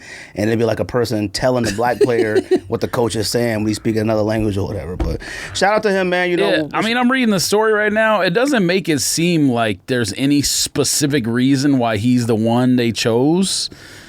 It says he was a developmental player for the G League Texas Legends, and then he was selected the 2nd overall in the Philippine draft, which is obviously good, but he's averaging 19 points a game. Like I said, like 5 rebounds, 5 assists. Like maybe he's a rookie. Fam, you're not super. No, fam, he's been playing since 2017 in the league. In Philippines? Yeah. Oh, okay. Well, shout out to him. So I guess this is talking also about the national team. Maybe they're in good position to qualify for the FIBA Asia Cup. And they've been, maybe that's why they've been selected to co-host the FIBA Basketball World Cup in 2023. So maybe Nike just trying to step their presence up. They need a jump man on the court. Shout out to the Filipino homies, man. I just don't. I mean, like I could understand if he was averaging 35 a game. I just don't get it. Like what? Somebody was asking me about it, and I was like, oh yeah, I know George probably know. I was like, George probably know his stats from elementary school. I was like, I've never heard of him. Not it says, once. When Jordan Brand opened a store in Manila, the energy was crazy. We had the chance to go inside a few days early. Filipinos have always loved Jordans. Anytime I go to the store, people lined up for something. And they're just asking him like about his favorite Jordan. What was it like to get a pair of the super limited Air Jordan 4 Manila? Like, what? Why is that a question you asking to somebody who's sponsored by your brand? It was a great feeling. After wearing them during the opening of the Manila store, it was hard to wear them again. I keep them in an acrylic case in a safe. What? I mean, fam. All right. He said that? Yeah. I'm about to flame him. The problem is the story doesn't say like why he's part of the brand. It doesn't say nothing about talking to Jordan, nothing. Shout out to him, man. Like I said, I got a lot of Filipino homies. I grew up with Filipinos, man. Yeah, maybe somebody can like comment on our YouTube tomorrow or whatever. Somebody may know. Tell us. I mean, Bruce. Oh, by the way, I think Bruce is opening a restaurant here. I don't know if you heard that. Hannah told me that. I don't know how. He Hannah has multiple restaurants, but I don't know about. No, here. yeah, she said in Chandler. Oh, really? And I was like, fam, he didn't even say nothing. Like, it's supposed to be a ramen spot. That can't be true. He hasn't said a word. I haven't heard nothing. I mean, maybe he's been busy. I don't know. Bruce, what's up, fam? We had a conversation. We were talking, and he would tell me about his restaurants. Fam, what's up? I was gonna message him too and be like, "Yo, I heard about a restaurant opening up." You didn't say nothing. Look, wherever his restaurant is opening, I need him to send us a card that says "Eat free" anytime, like forever. Subway has those where it's like infinity subs forever. But I think Jared's the only one who has one. Look, I need one that says Infinity Bruce, Ramen, and it says Infinity Bowls of Ramen, unlimited noodles. For a family, family of 4. Yeah, not just me. You know, I need the fam. Look, guess when your kids staying home, huh? Man, we doing a podcast from the new ramen spot, B. We'll be slurping. New Balance. Look. Bruce, what's up, fam? Yeah, what's up with that, man? Shout out to the homie. What was it? Inoue? I forgot. Enos, I-N-O-S. Enos Way, shout out to him. Look, he had sent something, and look, I will tell you this. Even Rico last week when he sent that message in a thread about how he didn't discuss those New Balance 997s, yada, yada, yada. Another homie. If it's the right shoe, they're fire. Okay, the shoe is nice. Yeah, like if it's the right like shoe. But 3 or 4 of them. But, I mean, fam, the show was 3.5 hours. You think we needed more content for that show? Look. Here's my thing when it comes to New Balance. I'm not going to say this anymore about New Balance and stuff. One thing he did make a good point, though. He said, how come New Balance doesn't have an app yet? Like, why don't they got like a sneakers app or some type of app yet? I mean, that's a good point. That's a really good point. But the collab stuff doesn't really normally hit there. That's what he said, too. He said, how come... And this is one of the issues with New Balances. A lot of people don't know when New Balances are coming out unless it's a collab. Okay, so wait. Is the issue people have that... New Balance, there aren't enough pairs out there, or is the issue that we just didn't talk about it? Because those are 2 different things. It's a little bit of both. Well, not with him. His thing was like, how come it seems like release information on New Balance GRs is like the scarce or there's nothing, which is true. I don't ever know when nothing coming out on New Balance wise unless like... I feel like, I mean, Soul Links might not do it because he knows his audience is more of a thought audience. Yeah. But Sneaker Twitter Man definitely talks about New Balances. Yeah, but... And we know, what's his name is a Nike employee, so he only does Nike shoes. Soul Links will do the ALD, some Seneca, not ALDs, but that model. What's that model called? 550? Yeah, he'll do the 550s, the yellows, maroons, all that from Seneca. I mean, I kind of feel like that was a thought shoe first. It is, and I don't like this shoe at all anymore. Only ALDs. The other ones, there's something, if it's not the vintage look, they don't look that good to me anymore. They look whack now. But the ALD model, it got to be old. It got to be old and crusty. Well, so I think that's what them doing that, Union doing it with the ones, and now Ama Maniere doing that, where they have like the raw edge that makes it look vintage or whatever, I think a lot of more people are going to start doing that kind of with the hats. Hat Club started doing stuff, then everybody started copying Hat Club. So I like them. It's just going to happen. But yeah, New Balance, they do need an app or something like that. And only because I will say, excuse me. Bless you. The one thing with Sneakers app does it correctly. Sneakers has, when you open the Sneakers app, it does the flashing, but it flashes the Jordan logo and the Nike logo. It probably should flash the Converse logo as well because they sell Converse and Chuck Taylors and stuff on the Sneakers app as well. Adidas has Reebok, but they don't sell Reeboks or drop any of the questions or any like the bigger release Reeboks, Pyre Moss, anything on the Adidas app. If Adidas owns Reebok, Reebok and Adidas should drop on the Confirmed app. The app should be called Confirmed Adidas. And it should also sell Reebok. I thought they just recently sold them off or got rid of the company. Well, they're trying to, but I don't think they have yet. Oh, so, I thought they got rid of them. But either way, even if they have or haven't, it should have been like that in the first place. Now, New Balance, and let me tell you something about New Balance. And this is the people that keep messaging me about, yo, y'all gotta talk about these Sauconys this week. That pack you talking about, Earth, Wind, and Fire, someone's like, yo, y'all gotta touch your knees this week. These is crazy. Fam, look, I will say this forever. If you go on Saucony's site, you'll see some stuff like, yo, them is kind of fire. You go on Diodora, you be like, oh, them is aight. You go on Puma, you see fire. You go on New Balance, you see fire. Fam, you know what? If they don't care about telling me they got fired, I don't care about it. Like, that group of people, I look at Saucony, New Balance, Asics, all that group of people, which is us too. We've been on that wave like forever. That group of people to me are like elite sneakerheads if they can do that and still mess with Nike. I hate when this group of New Balance, ASIC cats hate the hype of Nike. I'm sorry, but New Balance and all them needs hype. Like, if it's not an ASICs or a hype, no one's gonna care about it. But then they're mad that no one cares about it. Well, you know what? If Puma isn't gonna put any money behind really telling me and showing me about these new Pumas, I was on Feature doing research on sneakers, which I was wasting time. I'm on sneakers on Feature LV in Vegas. Shout out to Feature. Looking at like stuff was on sale. They had some of the most fire Pumas I had ever seen. These mid Ralph Sampsons. Oh my God, them joints were crazy. Never seen them before in my entire life. If you ain't gonna show me, I ain't gonna talk about it. Just like you said to Rico, sorry. Everybody wants Nike and talk about Nike. That's just that. Like, sorry, and everybody else, like, they want the opportunity to talk about New Balance stuff. I get it. There is a market. I was helping two cats in England or London with a podcast. Never got it started to focus on that because that's like their thing. I mean, you can make a killing if you have a podcast that just focuses on those brands that no one cares about. Saucony and stuff, I just don't like care for Saucony. Maybe one or two models. But like, if you're going to have something, you're going to have to make me care about it. You're going to have to make me hype about it. I ain't never seen no NBA player coming down the tunnel wearing no Sauconys or wearing New Balance or whatever. Kawhi. They don't even show Kawhi anymore wearing it. He's right. Kawhi. But that's the thing, too. Kawhi is there's a Kawhi 2 that just dropped. A Kawhi 2 just dropped. Did anybody buy the one? Like the Kawhi 2? Like, if you ain't going to make me care about it, then don't expect me to come on the podcast and make a big deal about it. I'm not going to make a big deal about something that you don't make a big deal about. There are people on IG, shout out to Sneaker Fox, that they ride for Puma. I know about Puma because of them. Puma doesn't utilize them. Puma is worried about Kyle Kuzma and them cats. Like, them cats is whack, all right? Can we say Kyle Kuzma is whack now, too? I mean, I think so. I think that's been a thing. He's whack. He only cares about his hair color.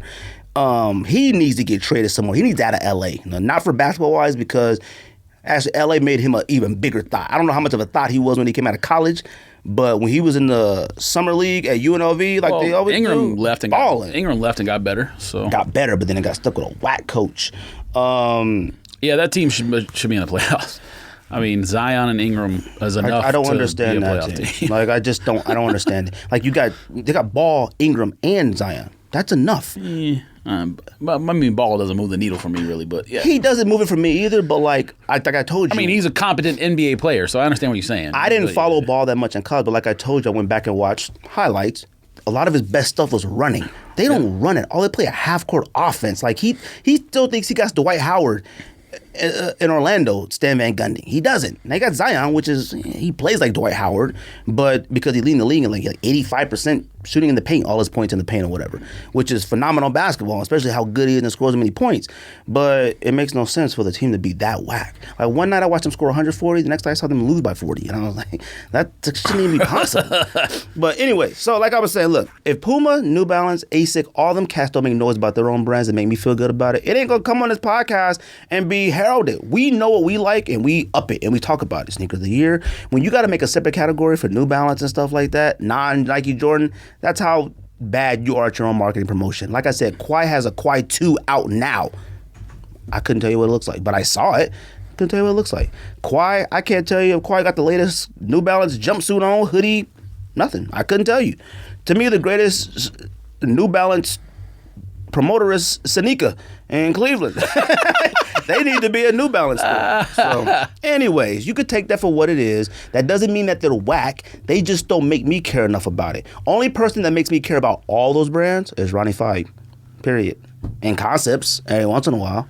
Period. Like, sorry. They're all collaborations. Do New Balance need an app? Yes. 100%. Anyways, yeah, I mean, I don't even think we know how many. We've never even discussed like what the pair allotment is for some of those collabs. Like, do they even have enough pairs to I mean, that clearly they're the manufacturer; they can make more. But like Ronnie Fieg does a thing, and he's like, 240 pairs or 500 pairs or whatever. That's not enough to put them on Kith website and New Balance app. Right. You know what I mean? Like, they would have to decide to make more, and I think they know that it's more of like a niche market. So if they make more, then there's no more hype, if there even was hype to begin with. Like, Ronnie Fieg's not selling 10,000 of those 990 V2s. You know what I mean? Like, I never ever even, it's such, like you said, niche. I've never even thought, like, I wonder how many he has. The only time I ever thought about that with Ronnie was when he just dropped, 30 ASICs?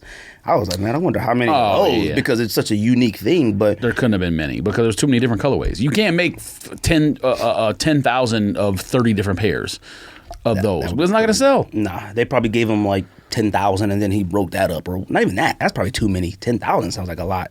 Well, it doesn't sound like a lot if it was a Nike, but 10,000 ASICs? Gel 3s? Jeez, I haven't seen a human wear them yet. I will say this. It is ingenious that they do the early thing, because you want to talk about psychological. It gives you that feeling like you're getting something exclusive, 100%. Which if they do the early access and then they only have like 500 pairs left at the end and it sells out, then it's like, oh, it's sold out. And you think you got something that might be more limited than it is. You know what I mean? Feels good to us because we like that stuff. And anything Ronnie Fieg, New Balance stuff, I want it. I'm going to get it in hand. If it's whack, it's whack. But I want it because it's just always good quality. And it is 9 out of 10 times good. And shout out to the homie, the camp out. Shout out to the homie Mike in New York. He had said, when we had talked about in the podcast the week, I said, boy, it sure was weird. We took all them L's, and all of a sudden a loyal Kith, we love you. And he had made that point too. He said he noticed that too. He said, as soon as all the Travis Scott emails was like, sorry, no one got it. He said, here come Kith, like, yo, we got you, B. I was like, that's a good point.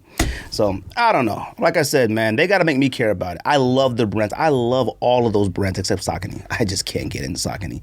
1-2 models, maybe an OG, Jazz, and that one with the tiger stripes. I own shoes from ASICS and New Balance. Damn, I got about New Balance around 25 pairs, ASICS maybe like 19, 20. I got the most. Yeah, I don't have that many. I probably have 8 of each or so, but still, 8 of each? That's all you got?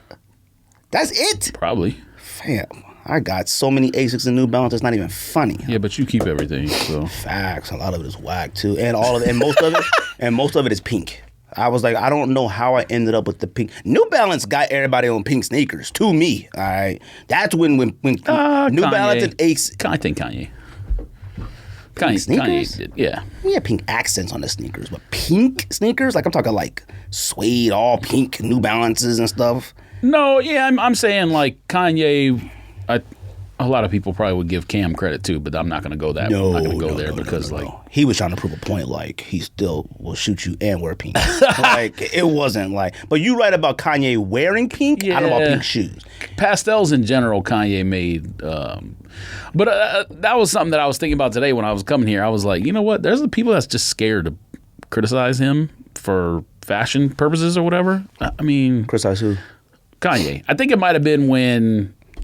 Well, it said 50-50. Somebody who maybe it was last night or today sent that picture of that runner, Yeezy foam runner or whatever. That person was in that restaurant or whatever. Andy, yeah. Fam, those are so bad. And people, like, it's almost like he gets a pass because he's Kanye. Like, he shouldn't get a pass for stuff like that. That stuff sucks. Sucks. How much does it cost? Like regular price? Yeah. Oh, I have no idea. See, you know what? I don't really mind why is it. Fam, okay. It's one thing if you make, like, a bunch of sandals and you just, like, if you put them in Gap for $15 each and they never sell out. That's fine. But you make stuff limited and it's selling for $500 after the fact, that's whack. But even the ones that he has, they're only, what, $65? The slides? Yeah, but they sell out and then they're $200. The foam runners are Why are you making that 100? stuff limited? That stuff is whack, bro. So whack. Look, I've always said this about Kanye. And you want to know what else is whack? The pass. Dodgers are so whack. I'm tired of the Dodgers already now. If they doesn't won matter. the championship last year, no, you know what? I would be so heated. Hold on. You want to talk about being psychologically damaged or whatever from that? Fam, that team has psychologically damaged me. The Dodgers, the only reason why I care about how whack the Dodgers are, first of all, losing the series to the Angels is insane. Okay. Now, the only reason why I'm bothered with how whack the Dodgers are is because they're still good play. Like, it ain't like they're all the same. They're the same people. So it's not like, okay, well, Betts is hurt, everybody's hurt, okay, hey, it is what it is. They just shouldn't be whack. My thing is that, you still make the playoffs, whatever, but if you get knocked out of the playoffs, it is what it is. Not even possibly, they're whack, all right? Like, they're not whack. I feel like they don't care about the regular season. And now I don't pay attention to baseball fully until after All-Star break. So I had to go back and I've been watching, I have Dodgers games on TV all the time, but I was like, yo, them cats is whack. Like, they're just trending in the wrong direction. But I was like, I think they just don't care about it now. In baseball, it doesn't matter. After All-Star break, they probably get like a 21-game win streak or something, be first place and get to the World Series. So I'm like, I ain't going to trip off of it, but I don't want them to be out of the playoffs whack. Suck. Legitimately suck. I think it's care. Like, and what's even get himself fired? Listen. And like I said, I give passes. You go to the World Series.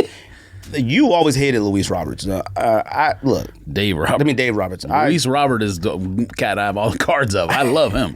He's injured. I love Dave Roberts. I think he's okay. He makes bad decisions at times like that, but the Dodgers have been to I don't know how many World Series now, right? So you can't you can't really do it. I mean, the only coach I can think of that's come close to anything like that is Andy Reid, getting to all them AFC, NFC East championships. Yeah.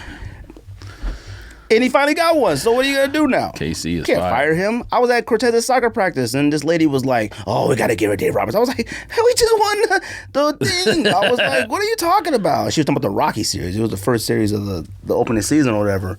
But anyway, what were we talking about at first? I think I'd been done with that New Balance topic. Yeah. Whatever. Aaron Rodgers. Oh, yeah. You got to talk about what you meant when you said you were talking to somebody. Because anybody listening to the podcast knows I do not like Aaron Rodgers. Now, only because I don't like how Aaron Rodgers treats his coaching staff after they lose or become whack. Because I said Aaron Rodgers is the only quarterback I have ever seen do that after the fact in a press conference. And there are a lot of phenomenal quarterbacks who end up playoff-wise just like him. Drew Brees ain't won one forever. Peyton Manning had this block of time. Like, it was other quarterbacks that were really good that just couldn't beat Tom Brady those years or whoever at the time. They never threw their coaching staff under the bus like he does every single year. So that always rolled with me with like how he is. But somebody made a great point this morning about Aaron Rodgers. If I said, George, who are the top 2-3 quarterbacks in the NFL, by default, you would say... Well, he won MVP, so... Well, yeah, but by default, you would say Tom Brady because he wins Super Bowl every year, and then Patrick Mahomes and Aaron Rodgers. Yeah. And basketball, we'd say LeBron, maybe KD, stuff like that. And somebody said, you have to understand how it feels. Now, this is why I'm 50% back with Aaron Rodgers, because during this block of time he hasn't won a Super Bowl, I think he went 1 year 15-2, 14-2, 15-1, like multiple times, and still didn't get to the Super Bowl or the second round or whatever it was. But it does have to suck when I look at the Packers. I think the Packers care more about the culture of the Packers than they do of actually winning. And if I'm Aaron Rodgers and I have to sit back and watch somebody say, no, it's pretty good. It's all right. The cake is good. The chocolate really doesn't taste like anything. Chocolate. I thought that was like raisins or something. See, I thought it was figs, and I hate figs. Yeah. Figs are okay in Fig Noon cookies. You know? They're okay in Fig Noons because it's a little bit. Good, actually. No, it's really good. The cake is good. It tastes like homemade cake. Right. It's like homemade cake. I don't know why yours was playing soccer and mine was rollerblading, but it has to suck to see Tom Brady say, hey, or somebody go to Tom Brady and say, hey, you want us to get Antonio Brown? And he's like, yeah, go for it. You want us to get this person? Go for it. You know what? Like, when you saw the Buccaneers roster, there were players on there that a lot of us had no idea was even on the team that could probably still help somebody win. You got cake right there. Like, that could probably still help somebody win. The Buccaneers had Shady McCoy in their team. He didn't play one snap of the Buccaneer. So it's like, I understand what he's saying now, because in that block of time, all these years, I can't, if Aaron Rodgers is saying that no one ever comes to him and say, hey, Antonio Brown, he got little issues here and there, but he seems like he's back. Would you want to give him a shot? Hey, you want to go try to grab a Shady McCoy or whomever else, or you want to see if we could do this? They said they never do that. They never give him the input. So you know what? I do have a little bit more respect for him than I did for that reason, because it would suck to be in that situation. They even said too, like him watching other sports, to see LeBron be like, y'all want AD or AD's coming.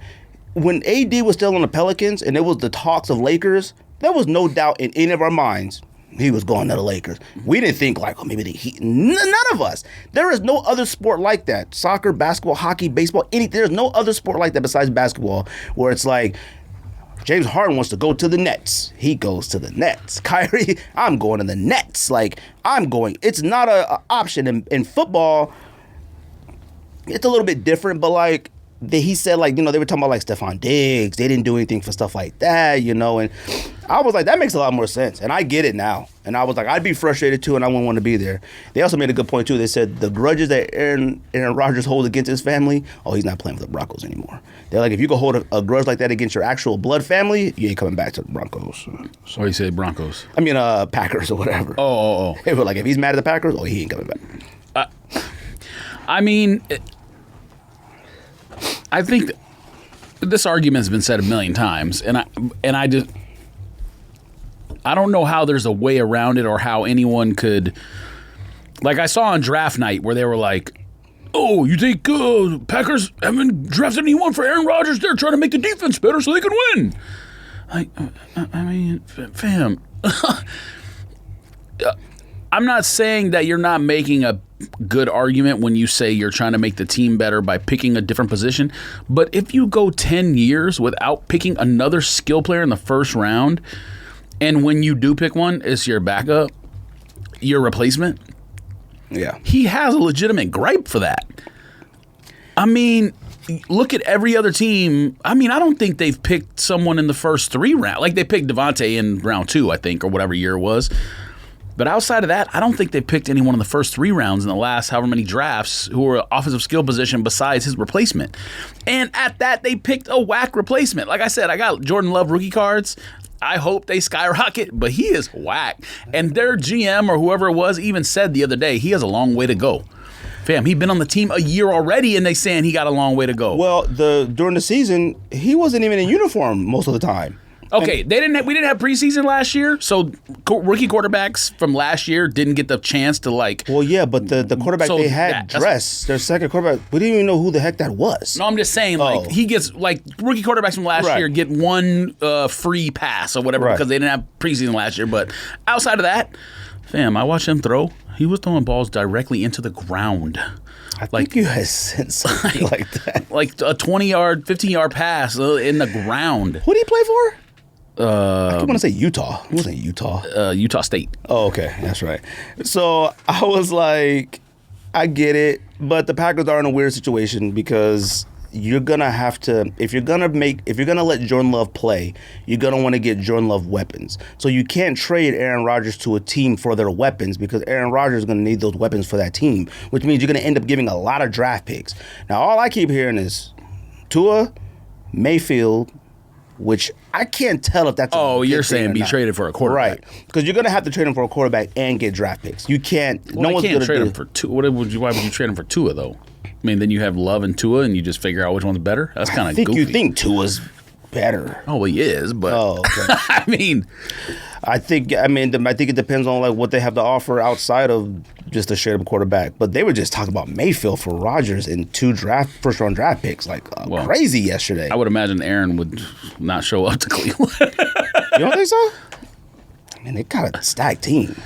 But they were saying that like if Aaron Rodgers went to the Browns, would you be like, oh, they might go to the Super Bowl? Nah. Okay. See, I wouldn't either. Only because he hasn't won with the Packers. Like he's had 14-2, 15-1 seasons and stuff with the Packers. So it's like, you ain't did it here. Why would you do it there? I mean, I kind of feel like the division he's had has been easier. Like now, Chicago might be legit. Easier. Minnesota is like, you should hate Minnesota as much as you hate like the Atlanta Falcons. I do. Because they're the same way. They need a quarterback. Justin Jefferson is potentially a superstar. He needs a legitimate quarterback. He's out of Minnesota as soon as his first opportunity. You have to, because Minnesota draft a quarterback in the first round next year or something like that. Well, I don't know who's going to be good or what in these following years, but like they're not even trying anymore. And I get their deal with Kirk Cousins. Kirk Cousins isn't bad. You know, he actually had a pretty decent season. But see, that's the thing is like. But it's about the effort that you put into your team. That's what I care about. But we say, he's not bad. Oh no, he's pretty whack. Like when you say like he's not bad, like. We should be saying, oh no, that quarterback's fire. But we say, he's not that bad. Yeah, but out of 32 teams, what would you put Cousins? 30? No, he's not that low. No, 20? I mean, but yeah, he's outside the top half.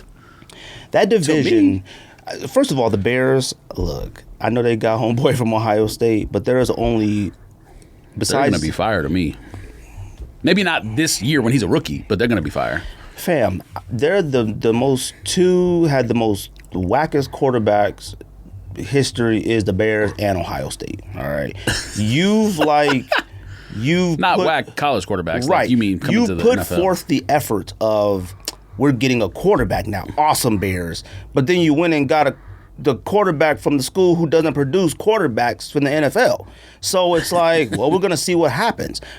Potentially could be unreal fire. You're right. That defense, they got good wide receivers. They all right. But right now it's just to make Bears fans feel good. Like Bears fans legitimately can feel good for 3 years. You'll feel good. Like, okay, we'll feel good. You go 8-8 next year, or what is it now? 17 games? Whatever it is now. You go 9 and whatever. Awesome. Next year, you better be better. Like this year for Kyler Murray, I'm sorry. This is it for him. Like they have to. No, it has to be.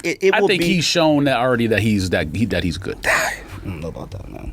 I would trade. He's shown already. Oh, hold on. I would trade Kyler Murray for Aaron Rodgers. Not even a question. Because you have to get a new head coach if you do that. Because that head coach he's tied to Kyler Murray and also that offense. Either way, Aaron Rodgers is going to have to realize anywhere he goes, anyways, if he goes anywhere, he's not going to the Super Bowl at all. Like, period. Maybe. Where he Niners, should go, but they got he should be going to Pittsburgh. That's where he should go. I thought about that, but I don't think he'd go there. And they'd have to get rid of Ben Roethlisberger. Yeah, but he's already done. I mean, he got no arm, he got no neck, he got no... Damn, Ben Roethlisberger, I think, is older than Aaron Rodgers is. I think he's 40, 41, something like that. I could be wrong about that. Aaron Rodgers was 36, 37? 38, I think. He's something like that. Man, well, my nose has been tripping. What else have we talked about? Tim Tebow? You want to talk about fam? I cannot wait until the Jaguars fail. Oh my God, it's going to be spectacular. Running that team like a college team. I mean, look, fam. I talked a little about it a little bit last week. The team that should know not to pick a running back in the first round is them. They got a Pro Bowler, undrafted free agent, and they picked a running back in the first round. And then Urban Meyer was like, "Oh yeah, he's going to be our third down back." But you always talk about the quarterback who might be the best quarterback prospect ever, number one, and then you didn't give him a weapon to use in the first round, like an offensive left tackle or a wide receiver. You gave him a third running back. You think Jacksonville's going to be bad? Well, it depends how good Lawrence is. If Lawrence, we know teams can play above their true talent level if they have a good quarterback. Like, look what Andrew Luck did in Indy. These Indy teams now have a legitimate defense and have some playmakers. Those Indy teams weren't good. Definitely not on defense. They had luck. Some of the worst defense. I don't mean of like all time. actual luck. I mean like Andrew Luck. Some of the worst O-lines of all time, too. So, I mean, we know an elite quarterback can take teams further than what their team really is. But, I mean, look at, well, I guess the Chiefs were kind of good before Mahomes got there. I was going to say, look what Mahomes did. But, like, I guess they, even with Alex Smith, they were kind of good. But I don't picture the Chiefs as actually having any superstars, though, until, like, Tyreek Hill. Kelsey. Sorry. Kelsey was a superstar even before Mahomes. Who? Yeah, but, like, wait, was he was there with Alex Smith, right? Yeah, he was there for. He's been there for a while. See, it was funny is until Mahomes got there, I didn't pay no attention to any of them. I've never liked the Chiefs, never. I thought their uniforms looked like McDonald's. I hated that. I thought that the lure of Arrowhead was a myth, unless it's the regular season, because you could count on them to get to the playoffs, but they didn't do nothing. That'd be a team I would have added to my list if they never would have got Mahomes. Clippers, Falcons, teams like that, like you just can't count on. Like you just Clippers is different now. No, stop it. Yeah, it is because they got Kawhi. Stop it, man. Them Cavs with Lob City had like some of the most. No, I know, but Kawhi is a different level of winner, and the reason why I say that is because no other. You could put LeBron on that Toronto team, they don't win the championship. I will legitimately believe that. It's hard to say. Is a weird. He's like a weird winner. Like like get to it or win it.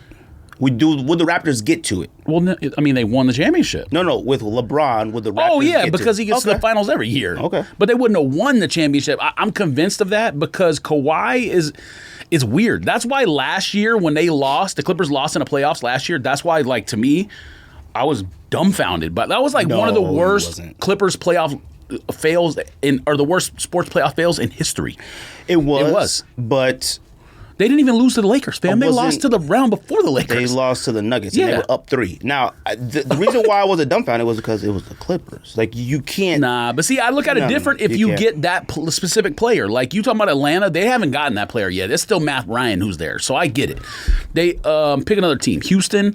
I mean, we thought it was Deshaun, and he need too many massages. Okay. So he got problems. I mean, is there anything else with that? Who needs that many massages, fam? But like, there's franchises that they don't have that it player, but Kawhi is a different. Who wins a championship with the Raptors? The Raptors have always been a pretty decent playoff team. They've had Kyle Lowry and DeRozan. They've been okay. They just not as consistent. There's no DeRozan's not a winner like that. He's not, but like you... And Kyle Lowry really isn't either. I mean... he balled out that playoffs and that finals. Because Kawhi was on his team. Also... It's like Chris Paul. The thing in Houston is like an anomaly for like his rest of his career because he's always been able to take a bad team or a mediocre team or whatever with like leadership and like...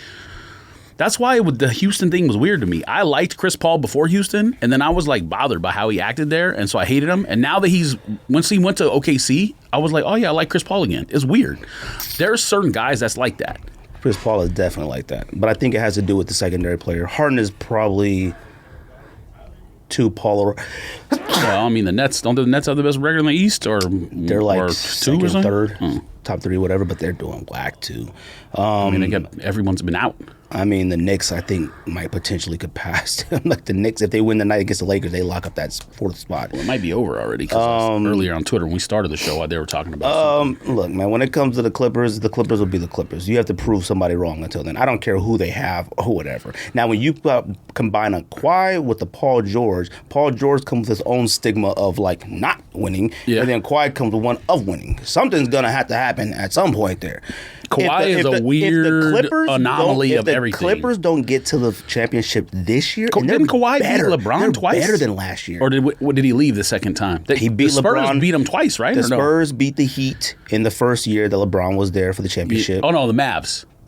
No. The Mavs did. Mavs was the first to beat.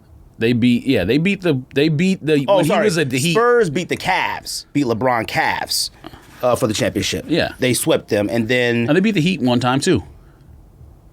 They did? I'm pretty sure. Spurs got a chip? No, they were going to, and then Ray Allen hit the corner 3. I remember that was when the Heat won their second championship. No, the first one. The Heat won the first against the Spurs. The Heat lost their very first with LeBron to the Mavs. Then the second one was against the Spurs. They won that one. Then Kawhi then beat the Cavaliers the first time LeBron got to the finals, like with the Cavs a long time ago. Something like that. Whatever. I don't think he was on that team. On that one against LeBron Cavs? He had to be. I thought he was on the teams with like Ginobili in them, not the teams at the very beginning of the Spurs run. Like when Duncan was old, at the end of Duncan's time. He was there for about 4 more years of Duncan, I think. 3 maybe. Yeah, but I think Kawhi, how many did he win? How many did they win when he was there? 1. Okay. Kawhi only had 1 before he got there. So they beat LeBron one time. They beat LeBron one time. Cavs LeBron. Yeah. All right. So I don't know. About Clippers this year, I don't know who's going to the finals. Honestly, I think this is Utah's year.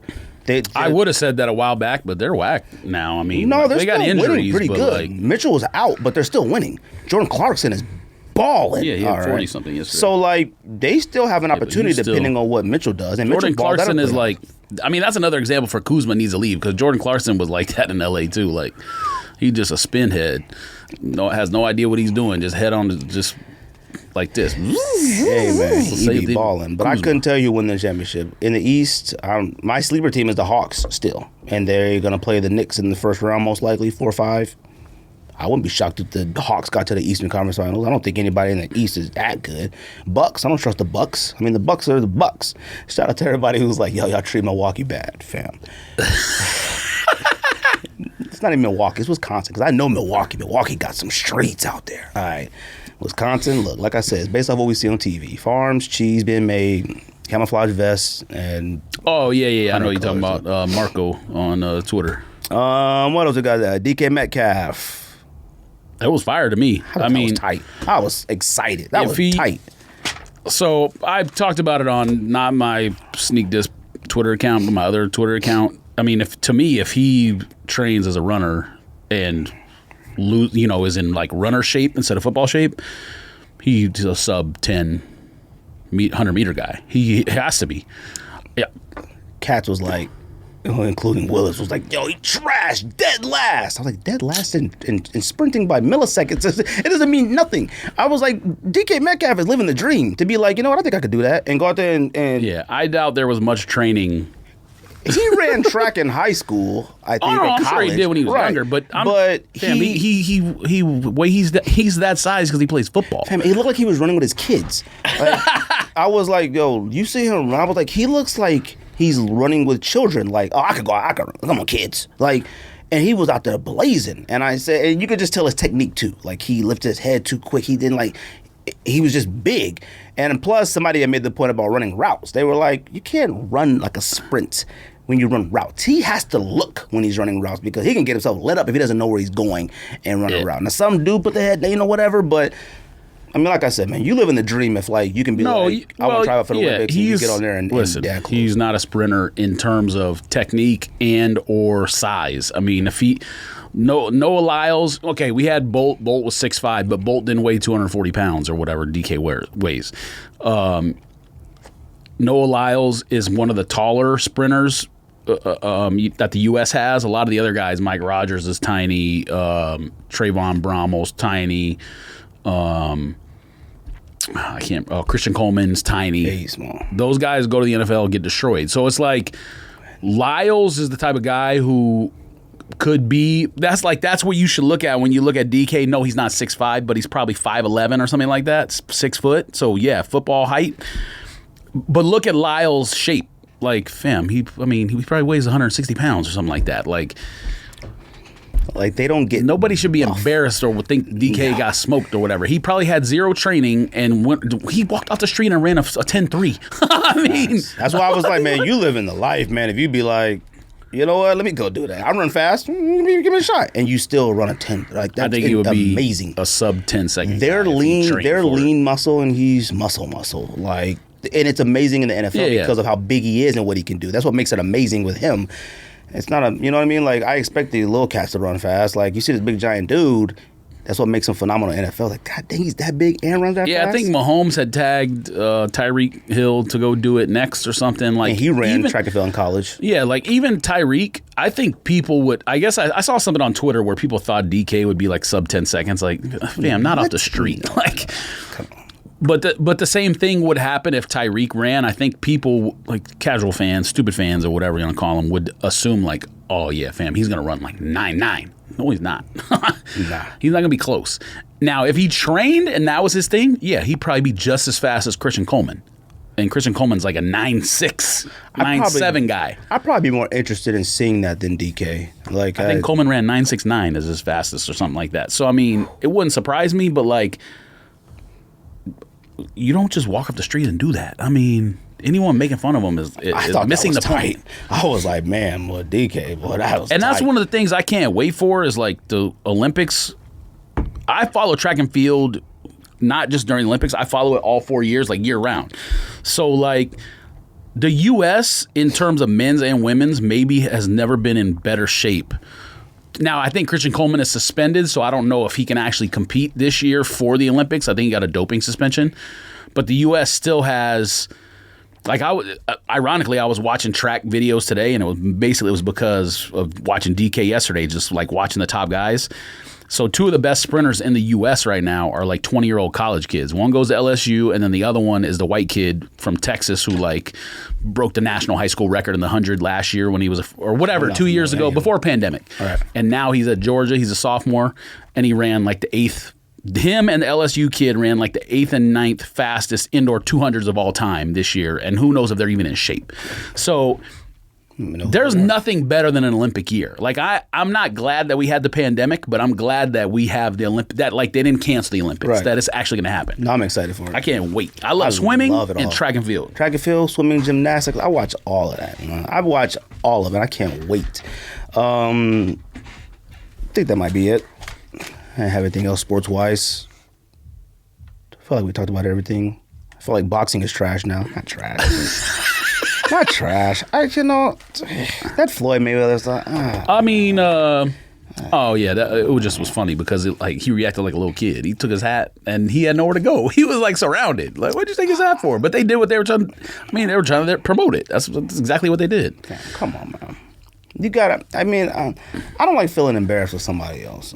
I really don't. I don't know how you fix boxing. Like, if boxing has come down to like YouTubers and stuff like that, I ain't got time for that, man. So and I watch a lot of boxing. The last big boxing match was Canelo, obviously, and he did what he was supposed to do. Like, I didn't watch the fight because I'm not paying for none of that stuff. Like, I'll watch it at a bar if it's on or whatever. But I go on Twitter and I read like the serious boxing columnists' opinions. For the most part, it sounded like the fight was fairly close, really at least until like maybe the last 2 rounds, like 7 and 8. That's when Canelo started to pull away, that's how, when you're elite, that's what you should do. You feel him out for 2-3 rounds, and then by 6 or 7, 8, that's when you start dominating. And he made a guy quit. Like, it was like what he was supposed to do. mid 7th, because it was starting to kind of turn around the 6th. Like, it was like, this guy's actually fighting. He's actually doing all right. But then Canelo just caught him with like 2 good ones. It was like, ooh. Even when he punched him. I think whatever guy I was reading had the other dude, I don't even remember his name anymore. I know he's undefeated, but Billy, I don't remember his name. Yeah, Saunders. Yeah. They had him ahead after 3 rounds. They had him up 2-1. Now, we know boxing judges probably would not agree because it's fraud. But the good thing that I'll say is Canelo did what he's supposed to do. He ended the fight before it got to the judges. Now, he probably was going to win anyways because boxing judges are terrible. But and I'm not even saying he's consciously thinking this, but he finished it without controversy, which is that's all we asked for. Let's finish the fight with no controversy. Even when he punched him, they both stopped. Like, he kind of stopped when he punched him because he said he felt that he messed up something when he punched him in the face. Like, he said he felt it. And I was like, man, that's crazy. And they showed like the x-ray, like of what it was, bro. Man, it was all shattered there. And I was like, F that.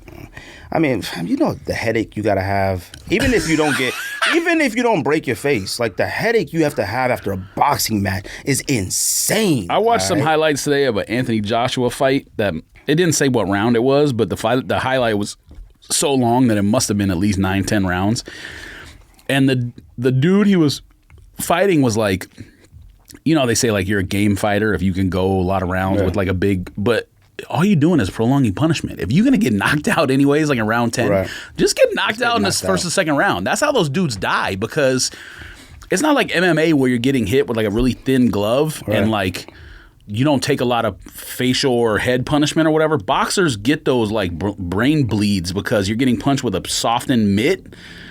And it just adds up. Like all over and over. Yeah, it's all that trauma just adds up. So like, and if you fight 30 fights, I'm not surprised a lot of those dudes die in the ring or whatever. Like, man, that's what I'm saying. A like, lot of them are. They're like, you could just tell they're different. Like they're slower. Like talking wise, like they cognitive, like it's just way different. Well, I mean, look what happened. I'm not sure. I'm not saying that. I'm not a doctor. I'm not connecting it to Muhammad Ali, but you saw Muhammad Ali at the last 20 years of his life was not. I watched a documentary on him, which I watched plenty of documentaries of Muhammad Ali, and like just gained like a way more. Even though I never watched him fight, obviously wasn't old live or even old enough or whatever. Yeah.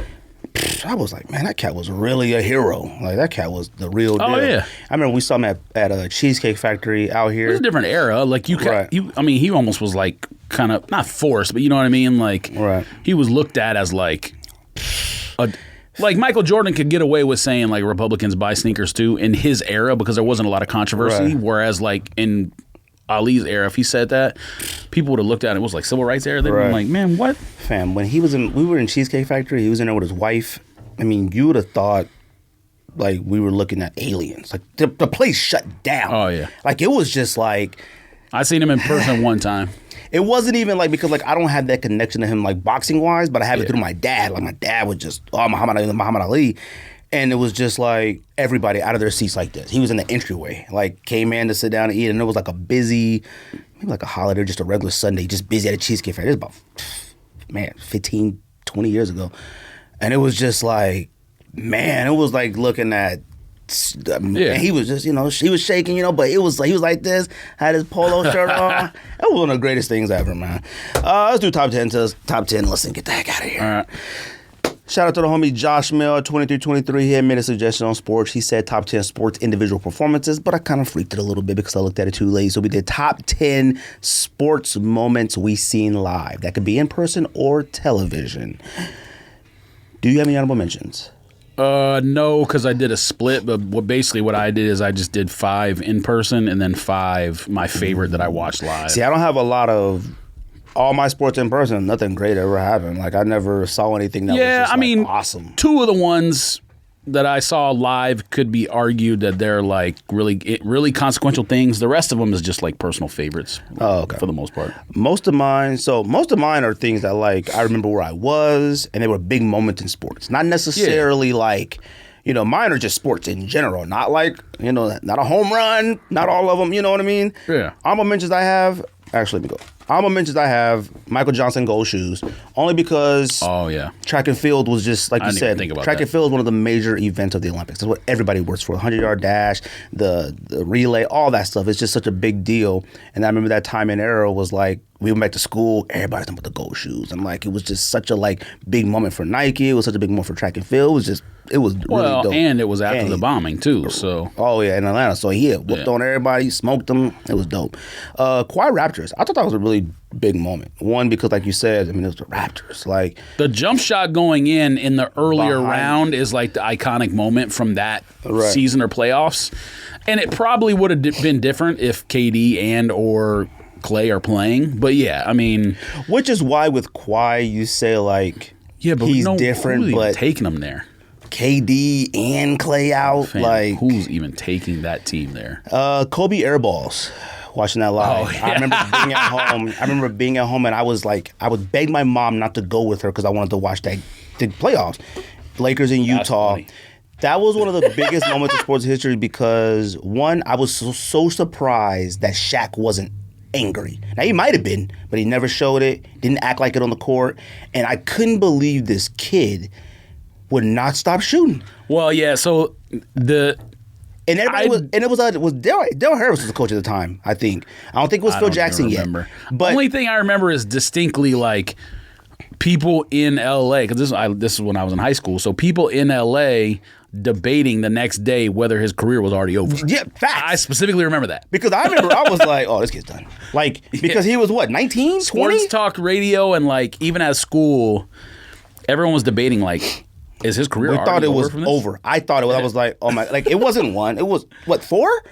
3 or 4? I just remember 2, but maybe there was more. I think it was 3 or 4, and it was like, Oh, and like airball out there. Airball. And it was like, I mean, he's not like just missing, but it was the guts because you saw it in him like, fam, this is a playoff. What was it, game 7?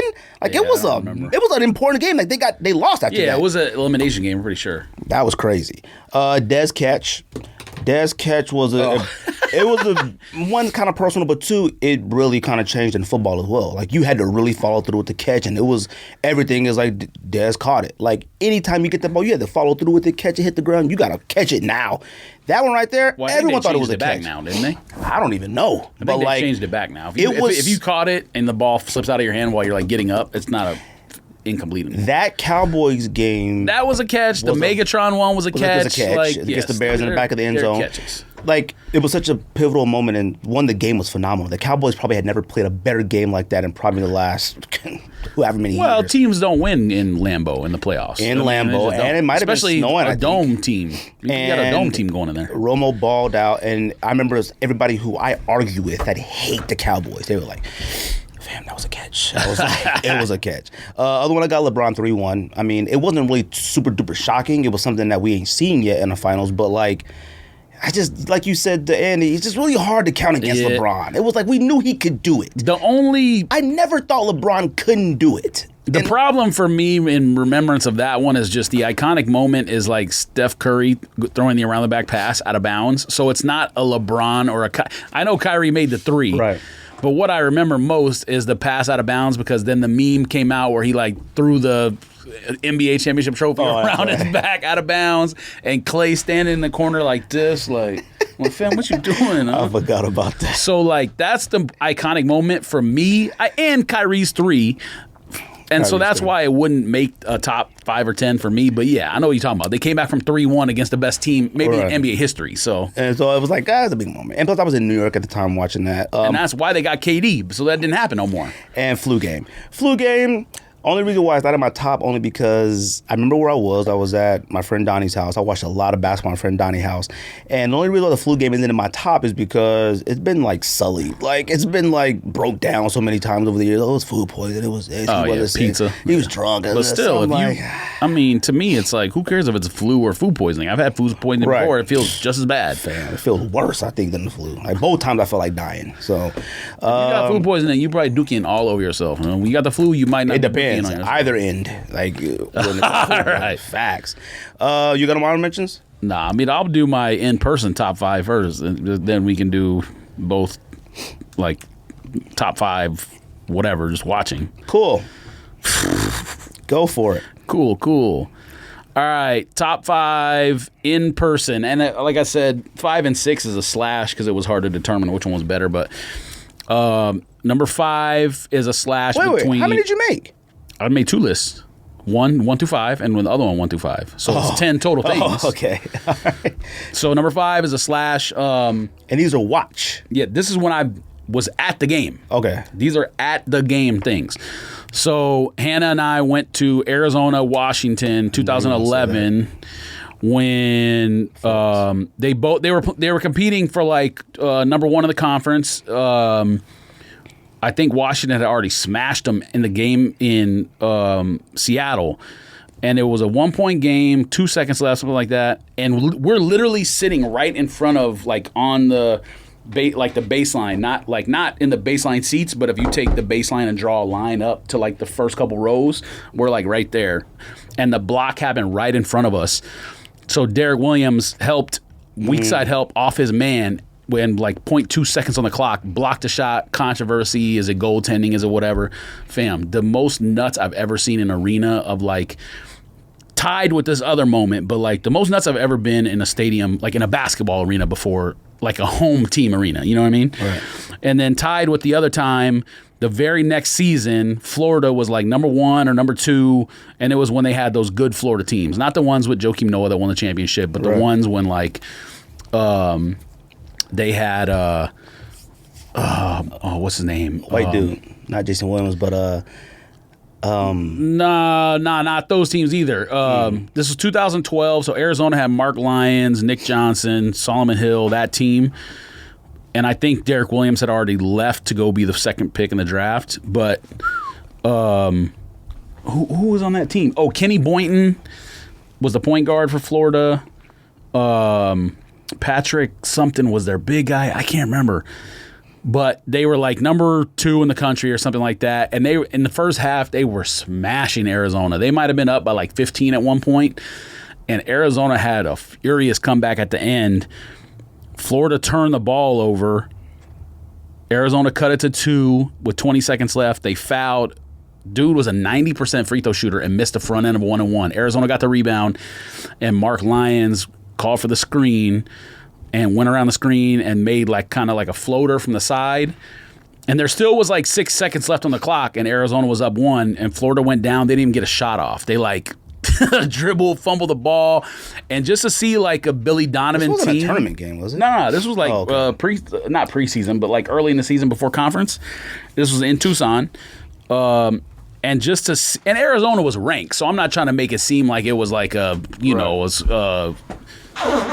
David versus Goliath thing, but like based on the talent on the floor, at least college talent, you could tell Florida was clearly the better team. Right. So them being leading by 15 or whatever was kind of expected. You know, like everybody in the arena obviously wanted Arizona to win, but it was kind of like, all right, if Florida wins by 8 or 10 or whatever, no one will be surprised. And it was just the craziest comeback. And then Lions. So this time we were on the baseline, like probably like 20 rows up. And so the basket he made the game-winning basket on was right in front of us. In that same game? No, it was in the Arizona-Florida game. So Arizona-Washington 2011, Arizona-Florida was 2012. He made the game-winning like floater, whatever, off the glass. And then, like I said, Florida came down with 6-7 seconds left or whatever and didn't even get a shot off. And everybody in the arena went nuts. And it was like a whiteout game. Both games were whiteouts. The Washington game was a whiteout game, and I don't mean white people. White T-shirts. Yes. So both games were whiteout games, just crazy. So those are tied for number 5 of being in person because, like, not only was it crazy, but both times it was like, it's one thing if it happens on the basket on the other end of the floor, but when it happens on the basket that you're in front of, to me it makes it a little bit better. And both times with the block and like the block, everyone went crazy, but at the same time they're looking at the refs like, are they going to call a goaltending or whatever? Anyways, number 4, Browns beat the Jets in a 19-game losing streak. Baker Mayfield comes on at halftime. The Browns are down 14-3. Baker Mayfield throws the first pass after halftime at the loudest NFL football stadium I've ever heard in my entire life because Browns fans obviously are ridiculous and they thought he was the second coming of Jesus when he threw that pass. So they did end up winning, and it was tight because we were like in the first row of the upper second deck. And so we're like at the 20-yard line-ish, but, close enough to where you can see the end zone. And they scored the winning touchdown there. It's pretty dope. Number 3, the 2017 NLDS Game 3. The Dodgers swept the D-backs to advance to the NLCS. And, I mean, they had already been there, but just being in person at that game because it was here in Phoenix. And we had good seats. They were only like $80. So NLDS Game 3, Dodgers win 3-1. Pretty exciting. Number 2, I've been to a bunch of NCAA basketball games in my life, but we went to, when the Final Four was here, we went to the Final Four and the championship. UNC beat Gonzaga for the championship here, and it was a close game down to the very end. Dope. And then I was Who was on that team? What's that? Who was on that team? Adam Morrison? No, that was when Gonzaga had the point guard from Las Vegas. I don't remember his name. UNC had Joel Berry. That was like their best player. Zach Collins was a freshman on that Gonzaga team. They also had that Karnowski or whatever his name was from overseas.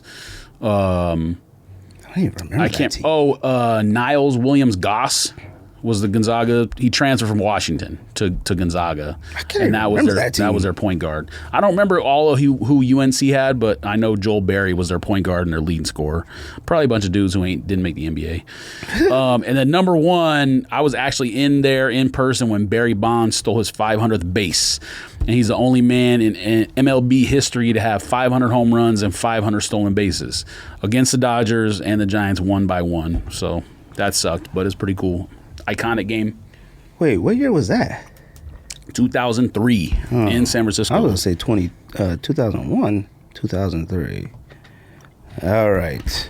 You going to do the other ones now too or no? Nah, go ahead. Number 10. I did mine 10 through 1 like usual. Number 10. I got Nugget Sonics. All right, that playoff series where the Nuggets swept the Dikembe. Sonics.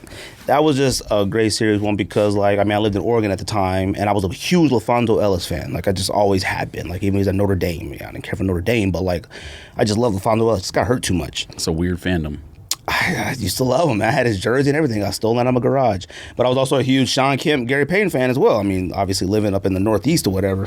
Northwest. So, and I didn't care for the Blazers that much. But like, it was just a phenomenal game to see. And one, the Nuggets being like kind of on the rise to being like a decent team or whatever. They made the A seed or whatever. And the Nuggets had sucked for so long. And then they came in there and swept the number one team out of control. Number 9, Tyson bites Holyfield Dairy. I remember that Willis was in town. We were in California, and I remember that we were mad. We were going to my mom's friend's house to watch it. I was like, oh my gosh, like because back then fight parties would be packed, like it'd just be out of control. It was so packed in the house. Me and Willis had to watch it through the screen window in a chair. So we were watching it, and when Tyson bit us, the house just went nuts. Number 8, I got Marshawn Lynch playoffs run against the Saints. One, because I was getting off a flight and I was just trying to watch the playoffs so bad, and then we get in the airport and we could see like the game was going great. And then with the overtime, we went to the car rental place, watched it on that TV, saw the run, freaking ran through the Saints. Phenomenal. That was awesome. Everybody lost their mind. Grab the junk. Number 7, I got The Last Shot. Remember my friend Donnie's house. Like I said, I watched a lot of basketball at the homie's house, and it was just, you just knew what was happening. It was just Jordan, Byron Russell at the top of the key. You knew what was going to happen, And it happened. And it wasn't like unusual. It was Jordan. Number 6, I got the Weber timeout.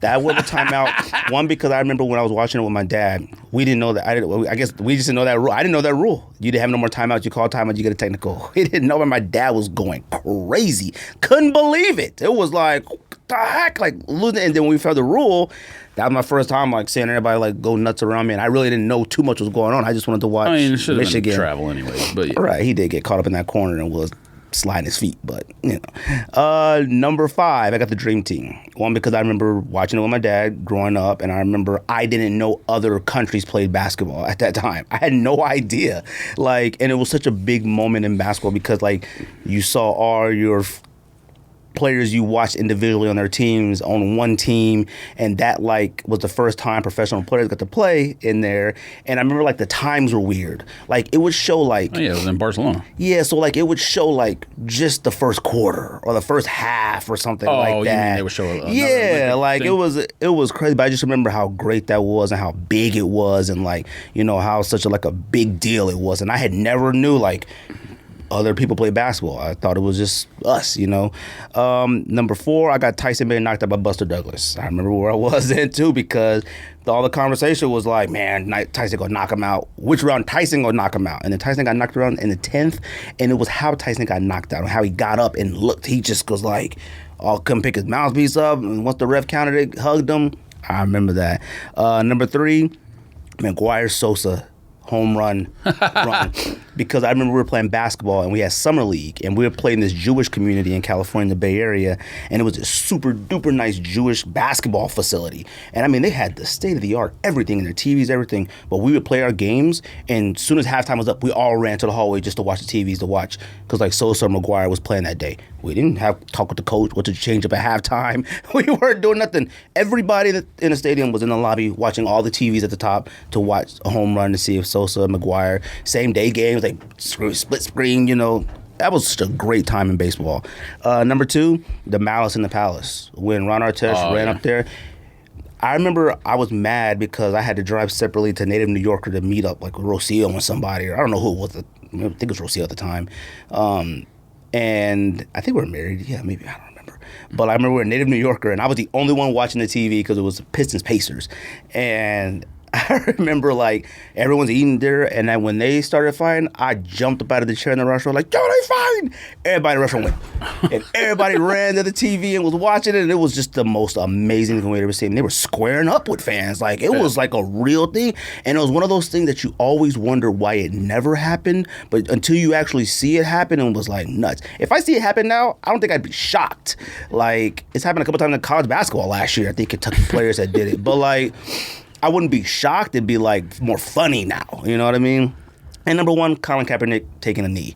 I mean, that changed the landscape. That was a societal issue that started out in sports. Like, the fact of, like, the simple understanding of why he was doing it was getting muddled with the fact of what he was doing and when he was doing it.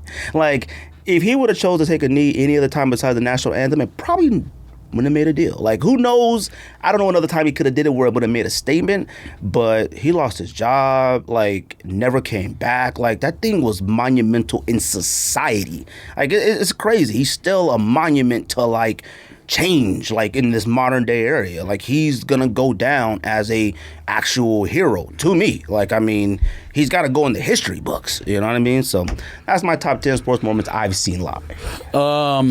Number 5, Red Sox come back from down 0-3 to beat the Yankees in 2004. I mean, you could pick any of the moments from the series. I just remember the Dave Roberts stolen base because he had as a pinch runner, twice stole bases. And if he gets thrown out, the game's over and the series is over. That was Johnny Damon hit the grand slam too. Yeah. But that game 7 was got out of hand. I mean, I think they beat them they slapped. 12-1 or something like that. But yeah, the other games are all close. But that's number 5. Number 4, Tiger Woods win his first Masters in 1997. Obviously, Tiger's got a lot of good moments. I mean, he got the moment where he like pointed at the cup, before the ball went in, right, winning in sudden death or extra holes, whatever it was. Tiger won the U.S. Open by 15 strokes. That's a record. But Tiger winning his first Masters, when I forgot about that. That was a good one. Yeah, I mean, no one expected him to win. I think he would have been 20. No, sorry, 19, 21. I don't remember. I need to look it up. I don't think he was 21. Wasn't it like 20? Well, I know Tiger's a couple years older than I am, like maybe 3 or 4 or 5 years older than I am. So I'm pretty sure he was like 21 or 22, something like that. But yeah, 1997, Tiger wins his first Masters. Everyone was blown away that I should have had that on my list. That was an exciting thing. Tiger winning the Masters 2019 or whatever could have made the list. Like winning a major for the first time in 11 years. Me and all my uncles left church early. Like we left. We were like, we're leaving. Like I remember we came home and we were like delaying going to dinner so we could finish watching this. After church, we'll go to Sunday dinner. Like, we were watching that. That was awesome. There's a lot of boxing moments that you could put on there, but my favorite one, because Roy Jones Jr. was my favorite boxer, was when he knocked out Montel Griffin in the first round to get revenge from the disqualification. Montel Griffin talking all that nonsense and got KO'd in round 1. I don't know if it was like a minute and a half into the fight or whatever, but he got knocked into last year. Watch that at Ced's house. Yeah, he was asleep. Number 2, Kirk Gibson home run, Game 1, 1988. I mean, right. And the only reason that's not number 1 is because number 1 is... I thought that was going to be your number 1. Jordan last shot. Oh. Just because at the time when it happened, we wouldn't have picked that as an iconic moment because no one probably assumed he was going to retire. Right. But now that you look back, it's the most iconic moment, maybe other than him hitting the jumper over Elo. At least in terms of Jordan made shots. Everyone talks about did he push off, did this, did that. And he stood there for a while after he made the jump shot like this. So, and there's a shoe named after it, whatever else. You know what I mean? It's just iconic. Like, it's one of the best photo ops ever. Like, and I mean, that was the second time against Utah, which was a team that got the finals 2 times in a row, which is a madly disrespected team. I mean, they got to the final 2 times in a row, and you got to pace Jordan every time. That sucks. Like, there's no worse time in basketball when you had to play Jordan, period. I don't care what they're doing now. If you were the Miami Heat, the Knicks, the Pacers, the Utah Jazz, the Supersonics, the Spurs, any of these teams, Spurs didn't run into Bulls, any of those teams that had to fight Jordan, especially in the East, to get to the finals, it was the worst time ever. It was the awesome time for the Rockets. Rockets, they got in there twice when Jordan was gone. And, Jordan came back, but he was 45, Jordan, back then. So Orlando had the opportunity, but they were just too young. The young Shaq, you got to go against Elijah Wan, Kenny Smith, you got to go against all them, Vernon Maxwell, all them cats. You weren't winning it. So that was a phenomenal era, but last shot. Last shot is a good one. I mean, like I said, man, there's nothing better than that. All right, I got nothing else. I got to get out of here. Anything else? Nothing? That's the sneak test. Pow, pow, pow, pow, pow.